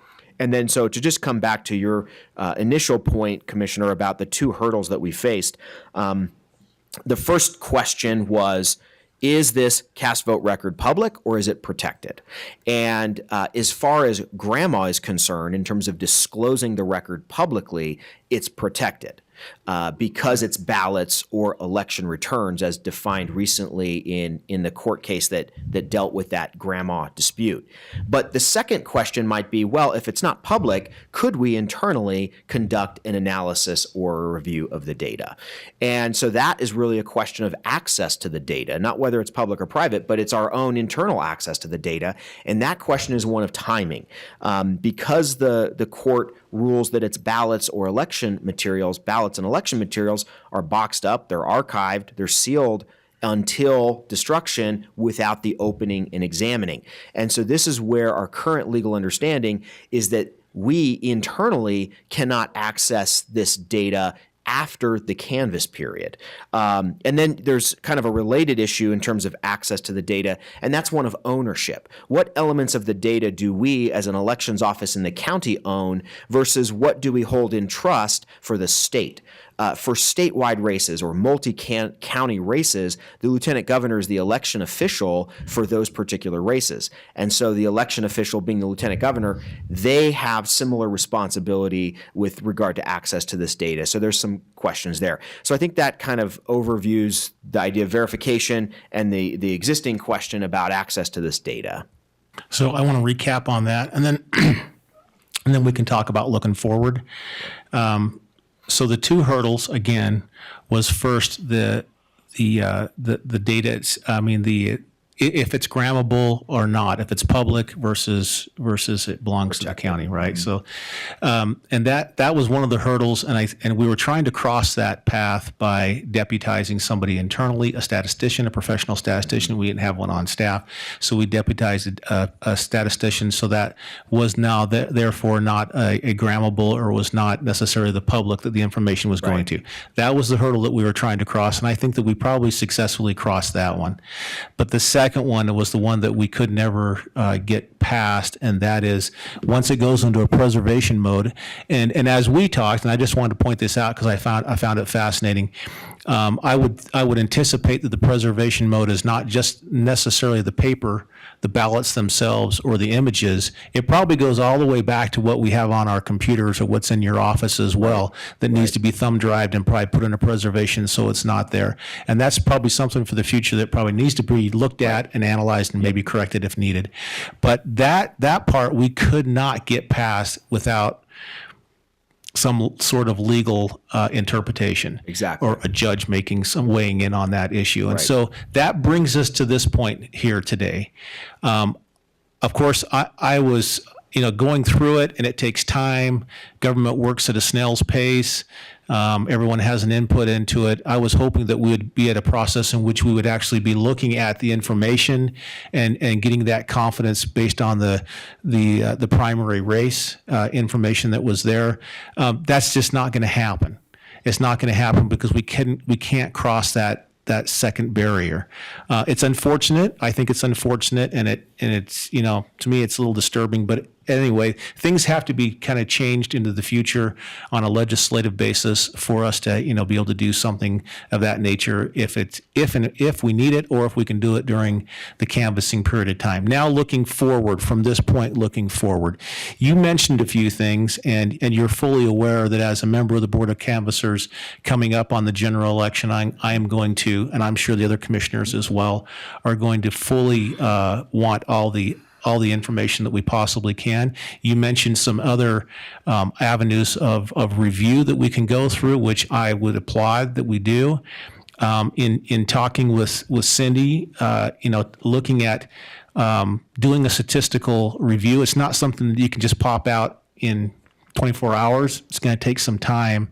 And so I would hope that we'd be on the same page. And I think we are from our discussion, that information is going to have to come as soon as possible, so we can go down through that. So when we get into the Board of Canvassers, which is 14 days after the election closes, that we will be able to say, hey, we've gone through it. We've done this, this, and this. And as a member of the Board of Canvassers, I feel comfortable because now we're at that point. And then it's not this Potemkian, charade that it seems like it has been in the past, that we can actually raise our hand and say, I feel comfortable.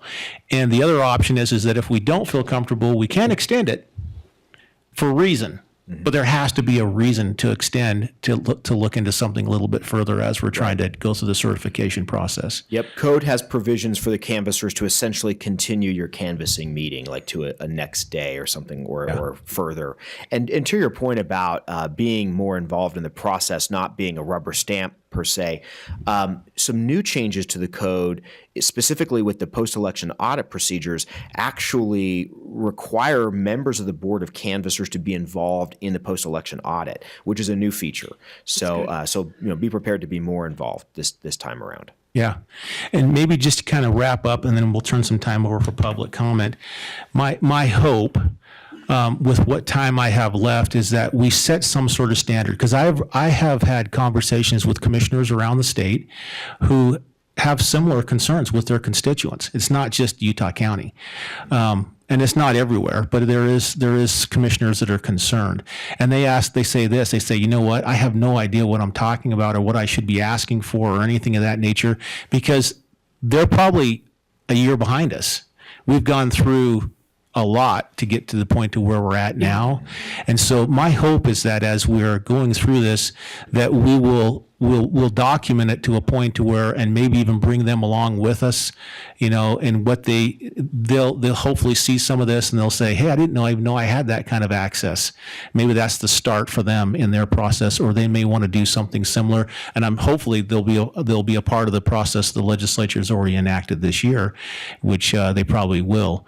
But it will bring that healing that I'm looking for into the future, and my hope again is that we start something that into the future we do over and over. We kind of standardize it to a sense and allow for us to go forward. Second part is that I'd hope that the state legislatures would have enough guts or enough questions that are out there to start looking through our election code and modernizing it and bringing it up, and maybe looking at different states and what they're doing and why not. When I look at our state health department, they give out a lot of information. Their website's phenomenal, what they're giving out, and yet they're toying with HIPAA and everything else that's going on. But it seems like the election side seems to be so narrow and confined in, where in other areas of the state, we're pretty open and transparent. And so I'd hope that they would have enough courage to say, let's open this up. Let's make sure that we're going through a process that makes sense. And so those are my hopes for the future as we do this. I'm anticipating having a team And I would like to have some legislators as part of that team as we go through this. I know we talked about committees that we could have with the commission and the commission looking at opportunities for review processes during that canvas period of time. And that's my hope as we kind of move forward. Yep, great. Look forward to it in just a week. Yeah, I know it's going to happen really fast. I have a question that came up as I was looking at this, and I think you did a really good job of looking at the nuance that maybe I hadn't thought of before between the public data and then the data that is analyzed. And it occurs to me as we think about that there are some things that obviously public information, we want to be as transparent as possible, but we also don't pass around people's voter registration forms that have that personal information. And I thought that was a very unique nuance that you made between being able to internally analyze versus external. And I think that also does kind of put a different spin on it, right? Like our election systems are closed loop. They're never on the internet. So if we're sitting in the ballot center in a closed loop system, it does make sense that we would have the ability to do more analysis sitting in this building inside that closed loop system rather than disseminating information through whatever means, email or public. And I think that's maybe a nuance that hadn't been looked at before. So that's very interesting. I think that may be a great way to move forward, saying, hey, if you want to sit in the ballot center inside the closed loop system and review things, I think, like you said, that means that we as members of the Board of Canvassers will spend a lot more time there. But I don't think that's a bad thing. I think that's a good thing. And I appreciate you finding that nuance. That's an angle I have not yet seen heretofore. But we have to be careful with that too, because we can't, not everything is within the loop. I mean, some programs, I'm thinking of statistical programs and so forth, are not necessarily all within the loop of confines of the, But if so we have to find a balance is all I'm saying. I need to interrupt because one of my more austere jobs as a chair is to watch the clock. And I understand we have a lawyer that's coming in and has to be gone by 5. And Commissioner Gordon has to leave also.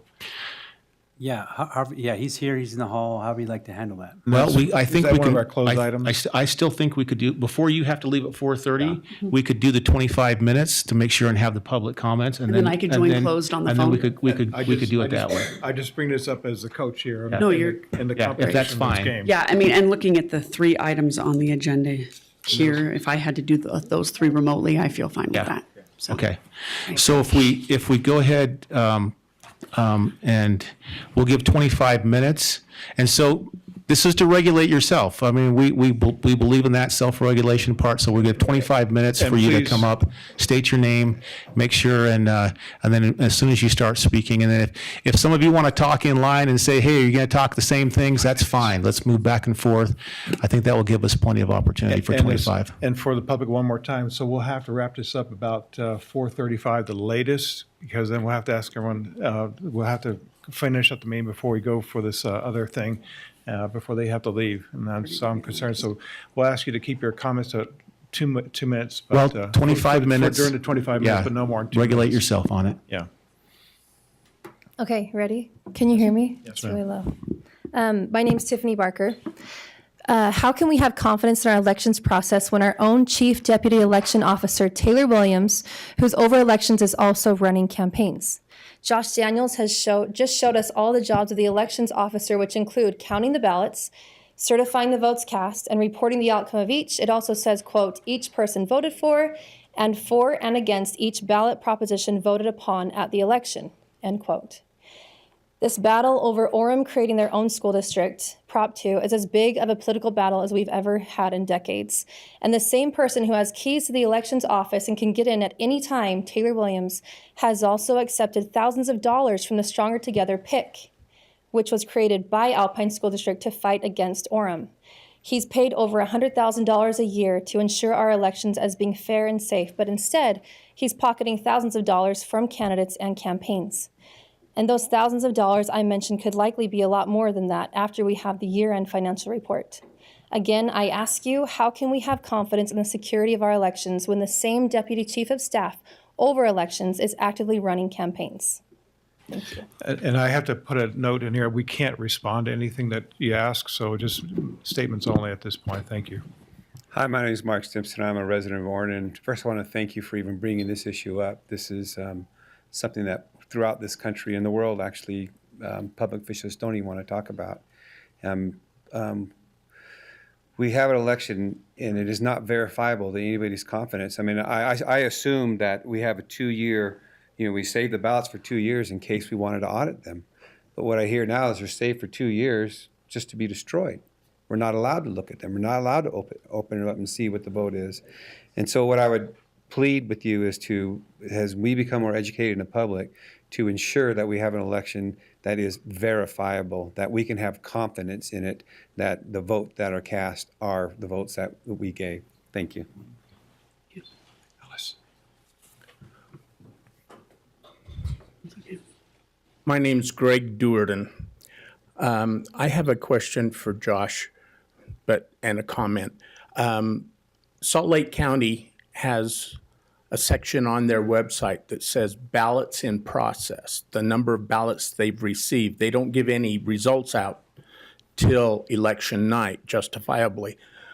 But with using the ballot tracks, you can track your own ballot, but that doesn't tell you how many ballots have been received at the county election office and are in, quote, process, unquote, which would be a good addition to our site.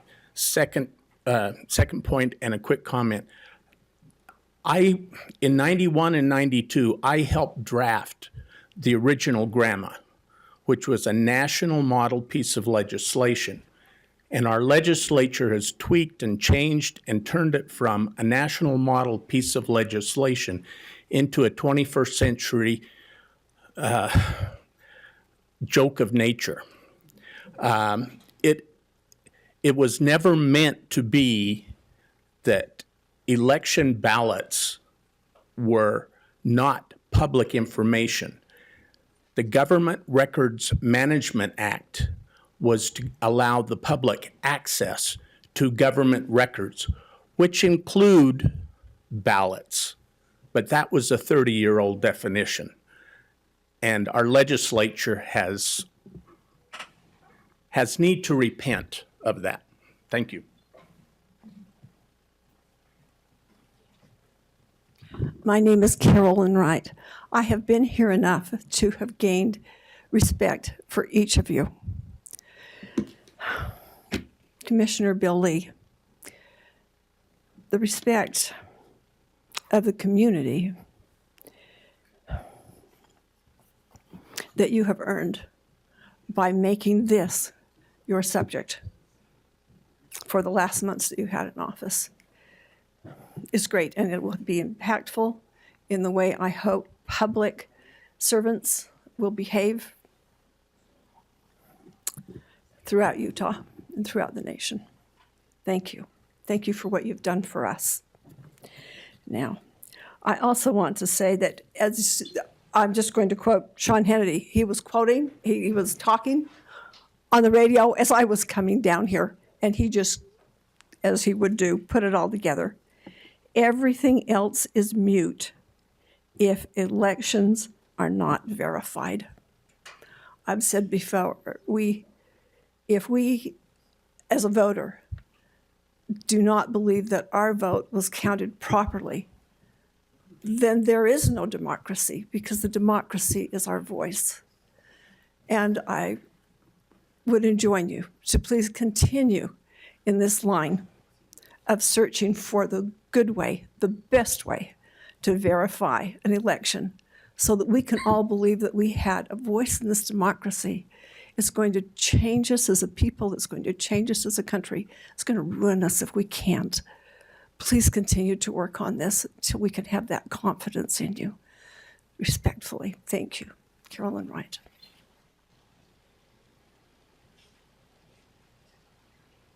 Hi, I'm Tracy Laws. I want to extend the same thing. Thank you all for what you're doing here, and particularly to Commissioner Lee for giving us another opportunity to speak up. Last February, when we had this discussion, I was here, and one of the comments that I made is, I've been a software engineer for 25 years. I work in banking, and the information that Josh provided is very interesting and all, But my area of expertise is testing software. And I can tell you, software and machines and all can be broken. I get paid to break them. You guys are looking for some additional solutions, not only for future, but for the present. And I want to make a suggestion. I'm coming from Salt Lake County, and right now in Salt Lake County, we have Gowd Maragani, who is running for Salt Lake County Clerk. Gowd is a former JAG attorney.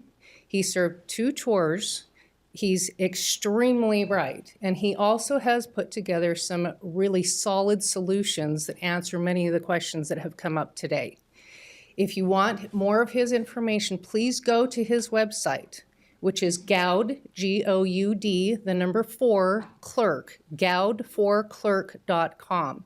He has all that information outlined there. It addresses not only the digital side of things, but it also addresses the manual side of things. Because for heaven's sake, people, we have been doing elections for how many hundreds of years?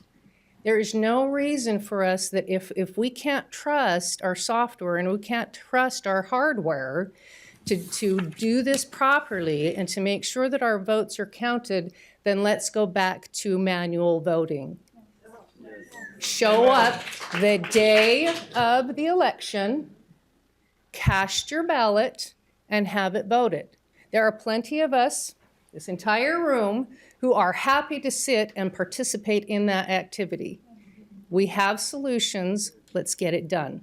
Thanks. Thank you. Hi, Sylvia Andrew. I just wanted to state before I start giving my points, I am going to be greatly sad that Bill Lee will be leaving us. His comments with the fellow that was talking about the grow thing was right on, and he will be greatly missed. And I so appreciate all of your service as commissioners. And we are a republic. You guys are representing the county, and I feel like what Josh presented was informational, but it wasn't accurate. And the reasons I'm going to state that it's not accurate, the cast vote records are not actually an image of the ballots, but they're actually a report that is like of the ballots cast. So it in no way is giving away any personal information.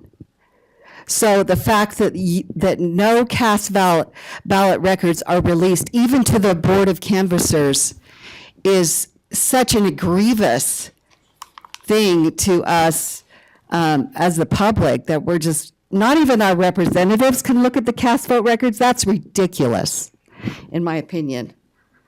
So, because Bill Lee did request it in the time period and was turned down. That is very grievous. And recently in Texas, the Attorney General issued an Attorney General Opinion KP-0411 designating anonymous ballot information as public information. It should be public information. It's not giving away any personal identifying information. And the fact that it can be somehow triangulated to people is false information. Okay? CVRs are standard template reports. They are not, there is no way that you can tell what person voted that way, okay? The thing that has the identifying information are the envelopes. If you get your ballot, it's not the ballot, it's the envelopes that contain all the identifying information. It is in code. So the fact that the judge in Salt Lake County ruled that wasn't feasible to give these grandma records out was inaccurately ruled, I think, because of those very reasons I stated. And right now, we're only getting a 1% audit.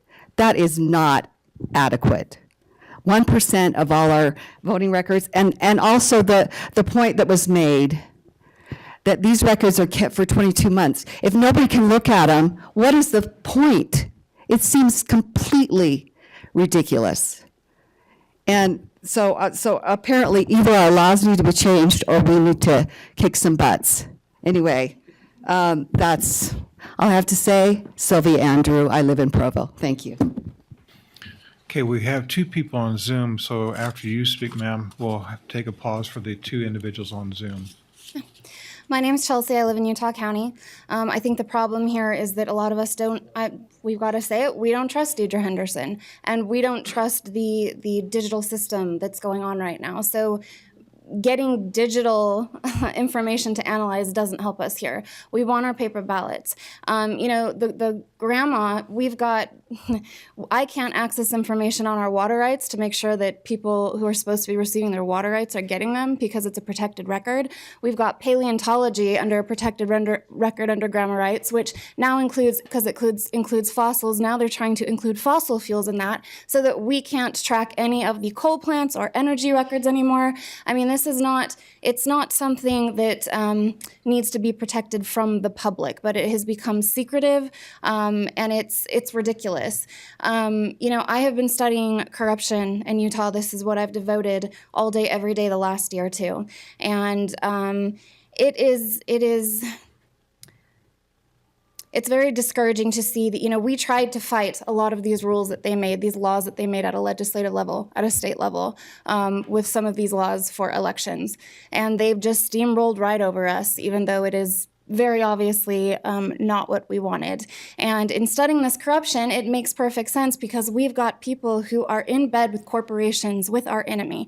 They've brought China into our inland port here. They've brought the United Nations and World Economic Forum in. They sit on these corruptions and they are lining their pockets to sell us out to our enemy. They are involved in tyrannical treasonous activities. So I would like you guys to maybe look at this from a different perspective and remember that your oath of office. Remember the oath that you took, that you swore to the Constitution. And if this includes lawmakers, if people are telling you in our state that you need to be doing things that are tyrannical and not constitutional, including the grandma, including these laws that they've made, I would strongly advise you to remember the oath that you swore. Ignore these rules because in our mind, they're null and void. They're unconstitutional, they're null and void. So you need to respect the Constitution, do your job, get us our paper balance and give us a recount because that's what we want. Thank you. Alice, do we have anybody there that, two, okay. Why would we be going to someone who's not? Excuse me, go ahead and who's the first person? Okay, first one is James Brown. If you want to go ahead and unmute yourself and proceed with your comment. Great, thank you. Can you hear me okay? Yes. Yes. Excellent. Hey, I just have two really quick points. First of all, we are not verifying signatures. I've personally proved this. I've sent Bill Lee and the commissioners copies of my signature and copies of my ballots, which were run through the system without question. I went to the trouble to rather than sign my name, I used my left hand and I wrote just my initials on the ballot, which I have never done on any document anywhere, and it sailed right through the system. So we are absolutely not verifying signatures. We need to start doing that. I'm happy to sit down with Josh or anyone else and have that discussion. The second thing is, we do not have, even though Josh said this in his presentation, we do not have control of these ballots. We don't have good ideas of who has ballots. Somebody at a nursing home, for example, could collect up the ballots for all the people who live in the nursing home, fill them out, and send them in. So we don't have that control. We don't know who's actually voting. We need to get rid of vote by mail. We need to vote in person on a paper ballot that's actually trackable. So thank you very much, Bill, for raising this issue, and I appreciate the commissioners taking time to talk about it. Thank you. Thank you. Alice, who's the second person? Okay, and then we have Elaine Moore, if you want to go ahead and unmute and proceed. Can you hear me? Yes. Okay, so I am in Payson here in Utah County, and my name is Elaine Moore. And I just wanted to comment that I really appreciate you looking into this information and allowing us to have these conversations because they need to be had here in Utah. And I really appreciate the opportunity to focus on what needs done in the legislature. I think we need to make sure that when we're working toward legislation, that we're not doing a group think through associations and NGOs, that we're getting actually what your county is wanting and making sure that that is represented and that you speak to that instead of letting others speak for you in legislation. And as far as the past meetings, we've talked a little bit in your meetings about third-party auditors and contracting. And I just wanted to comment on that since I wasn't able to last time because it does apply to this, that we need to be very careful. I think the people want to make sure that our elections are kept local. We don't need any more vendors involved than we absolutely need, and we don't need any more third parties that we have no ability to get records from. It's hard enough as it is. And as far as records requests for the county, I've been really working on trying to get numbers, and I can't even get numbers. How many people are registered to vote by precinct? How many people are registered to vote in different categories? How many people vote with the Votes app? How many people vote online? How many people vote whatever? And I'm told when I request these, it's declined because we don't have any records of that. And that is either deceitful by the people doing the records here in Utah County, or you need to work on fixing what you are collecting and what data you're keeping, because these are questions that we have a right as citizens to know the answers to. And I agree we need to get more transparency, and I really appreciate the opportunity to have this discussion. Thank you. Thank you, Elaine. We'll take two more and see if there is anyone else on Zoom after the next two that are here. Thank you.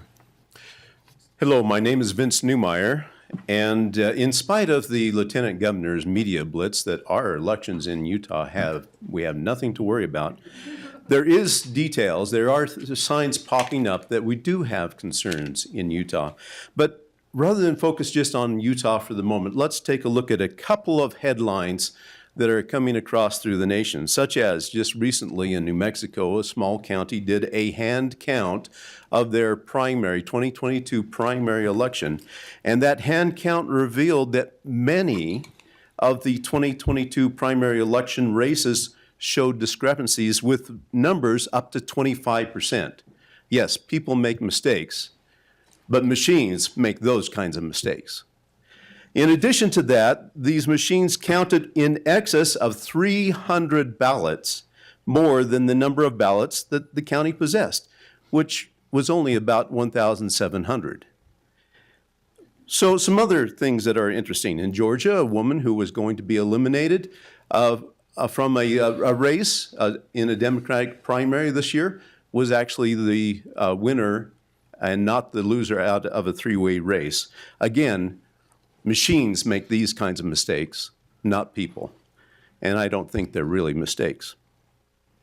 Here's another interesting piece. The CEO of Konak, an election support software company, was recently arrested because his software appears to be sending information to China on communist CCP servers, communist China servers. So I'm not going to go into these. One more thing that I think is very, very important. There are multiple reports now cropping up in Pennsylvania of ballot boxes that are preloaded with ballots. Multiple reports. How many are we not finding of that? Well, in Article 4, Section 4 of the United States Constitution, it guarantees us a Republican, and these are the words, it guarantees a Republican form of government. What is a guarantee of a Republican form of government? But first, let's consider what is a Republican form of government. You will not find a dictionary definition anywhere that does not address the issue of voting for representatives in a republic. If we are going to be guaranteed a republic, we've got to be guaranteed that our votes are being counted, they're being counted accurately, and they're not being diluted by votes from other official or informal Vince, stuffing. I have to interrupt, but you've just used 3 minutes. I need to let someone else speak. So I apologize for that. Okay. You and I have talked before, but I apologize for interrupting. All right. Thank you, Vince. Hi, Wendy Hart, Highland. I really appreciate this conversation. Election verification is the issue that I have. It's not about trust in our clerk. I've known our clerk for over 10 years and I trust him. What I don't trust is what I can't not verify myself as a citizen. We have sovereign citizens in this country, and we as sovereign citizens need to be able to verify that our votes are accurately cast and counted and that those results are accurate. I realize that the legislature made voting, primarily voting in person, illegal in 2020. It is illegal. We need to work with them on that. But once we hurdle that, we need, as people, to find a way to verify. And the best way to do that is go back to the old-fashioned system where we have distributed power in precincts and people are counting it. But thank you again for having this conversation. Thank you, Wendy. Absolutely. Christy Bulkley, Northern Utah County. I just wanted to say, this is interesting. I stood here last time and I said that we either have a verification system or we have political theater. And I said, well, we'll see. So I think today has kind of proven that we have political theater, and I'll give you a couple of examples. When we talk about intent, Josh mentioned the definition of a ballot. And at first he said that you can't have the CVRs before the certification because the CVR is not a ballot. But then he said after the certification, you can't, but then after certification, you can't have the CVR because it is a ballot. So that's interesting. If you look at intent in the code, although those are old terms, they delineated every single thing that the Board of Canvassers could have access to, which was everything at that time. So that would indicate that they would want the Board of Canvassers to have everything that is available to them at the current time as well. So I realize that that is a place that needs to be changed in the legislative process this time. But I have to say, if it's not political theater, then I would hope that every single one of you, including Josh, will stand next to us as we change this during the next legislative session. Thank you. Thank you. Alice, is there anyone on Zoom? I wonder, Commissioner, if it's all right, since we had people standing in the line, that they'd be at the back of the line. Yeah. Just a minute. Okay, thank you. Good point. Thank you, Milo Watt from Orem, Utah. Thank you, Commissioner Lee, for having this. I was here, I don't know, a couple of years ago. We were talking about the very same things, and nothing happened in the last 2 years. Our legislature, you say, if our legislature is going to fix any of this so that we can have free and fair elections, I have very little confidence that's going to happen.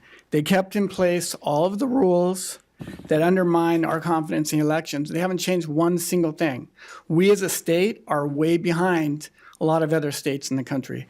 Many other states have woken up 2 years ago and we've been working on this.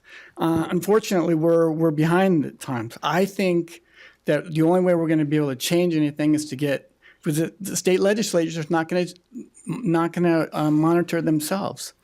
It's going to have to change by we the people going above the legislature, having a proposition to go back to the way we used to do elections. I participated in that one, a year or two ago. 90% of the people, at least in this area, were in complete support of going back to the way we used to with precinct level elections. That, I think, is the only way we're going to be able to get back to a real representative republic where we can actually choose instead of having our representatives selected. So, thank you. Thank you very much. My name is Paul Stone. I'm a resident of Provo. I've retired from the Boeing company. I lived in the Seattle area for nearly 30 years. I witnessed cheating at the ballot box in many, many ways. While I was there, you can actually register to vote in Seattle or in the state of Washington with a utility bill, which you can download and edit with the PDF editor and put anybody's name and address on it you want. As a automation engineer, I can take scanned images of signatures, which you could get from petitions that you go on a signature gathering campaign, and fully automate the programming of a CNC machine with a pen in it to replicate signatures that are indistinguishable from the real thing. With a budget of $20,000, I could replicate 600,000 of them in 3 weeks. You cannot rely on a signature to verify any ballot. It cannot be done.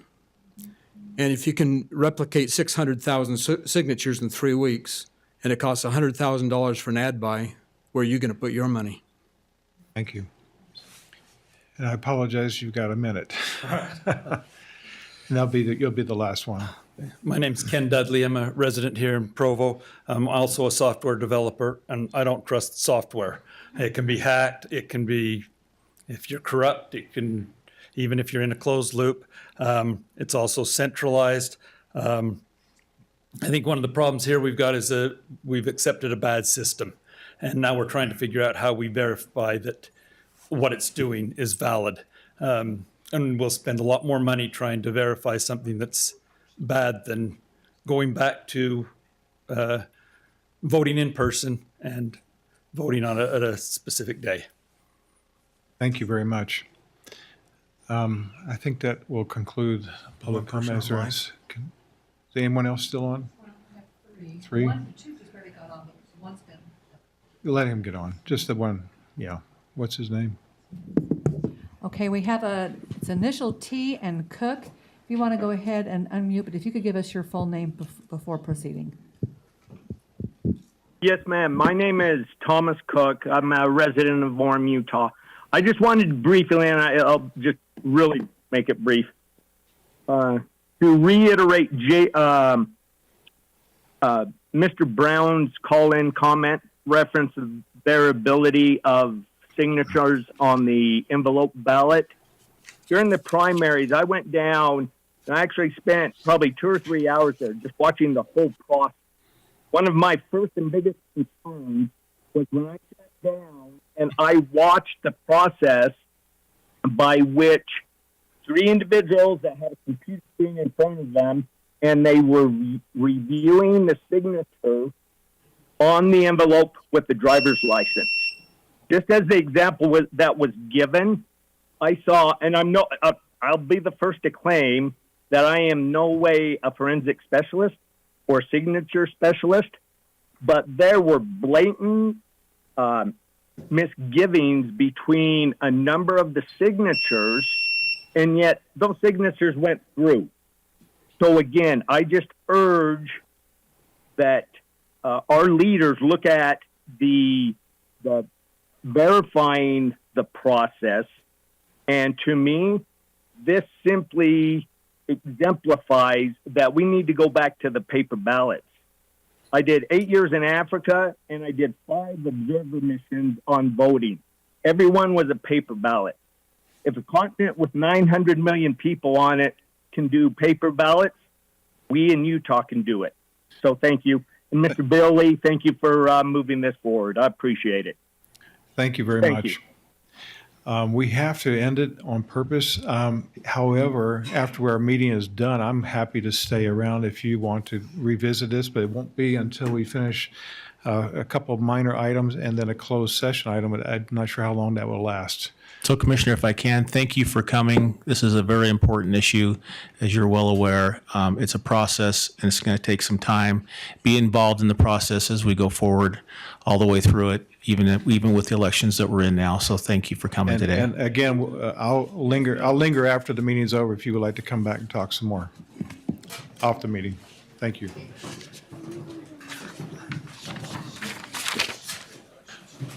Sorry, I didn't do this first. We're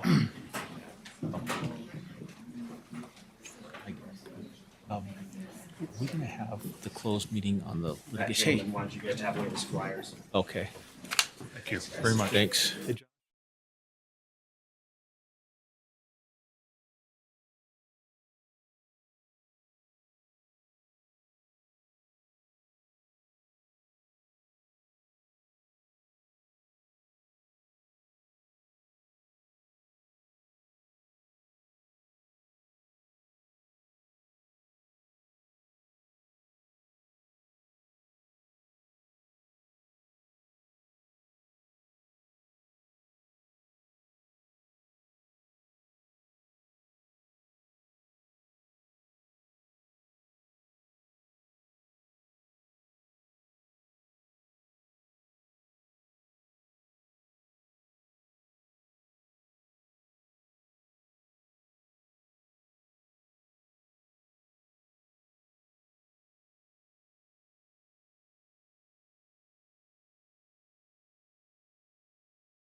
in our regular agenda, our regular meeting, and we are now considering item number 2, set date, time, and location for public hearing to discuss the 2023 budget for the general fund and other budgetary funds of Utah County for Wednesday, November 30, 2022 at 2 p.m. here in this administration building, room 1400.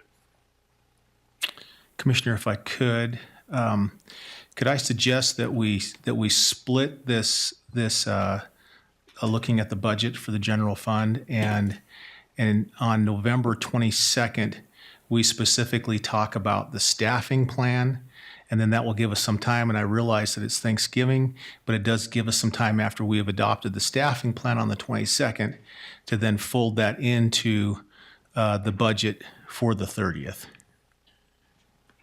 That's my recommendation. Any comments, Commissioner Gardner? Yeah, I'm just glad I'm not the auditor anymore, because there's going to be some work to be done over the Thanksgiving holiday. But I mean, logistically, that's difficult. But I think it actually, for us commissioners, makes things a little bit easier, so that we could address the new positions and the, and the staffing plan. So I mean, I'm not opposed to it. I just think it'll make things a little more difficult for the auditor's office, but we can do it. Yeah, I did look at the timeline, and you're right. I just don't know how else to really do it unless we pushed it the other direction, which I'd prefer not doing. And so I think that it gives us at least some time. Mr. Clerk, what's your thoughts on this? Are you basically suggesting that item number 3 be No. done on November 22nd?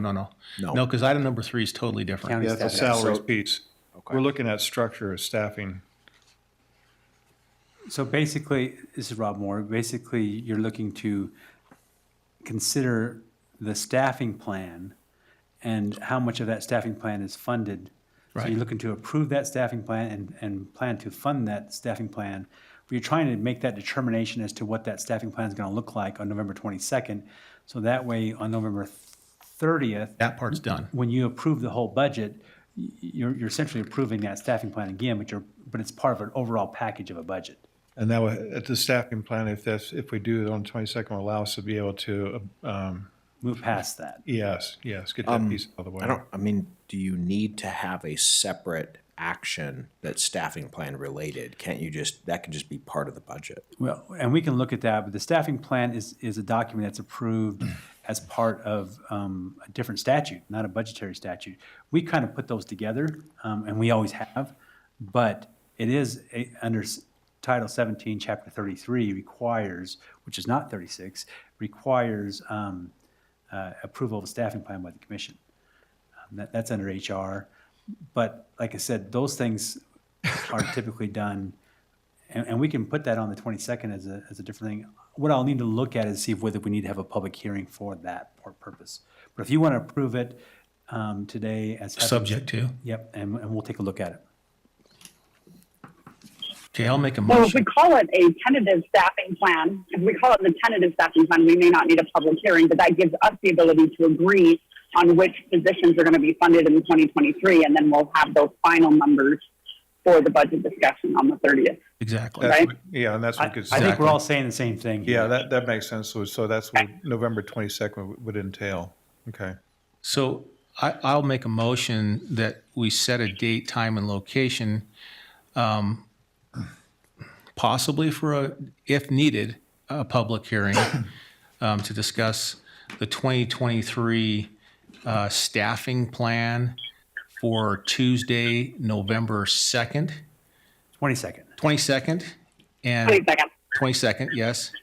And I'm going to fold them together if I can. And I'll also set a date, time, and location for a public hearing to discuss the 2023 budget for the general fund and other budgetary funds of Utah County for Wednesday, November 30th, 2022 at 2 p.m.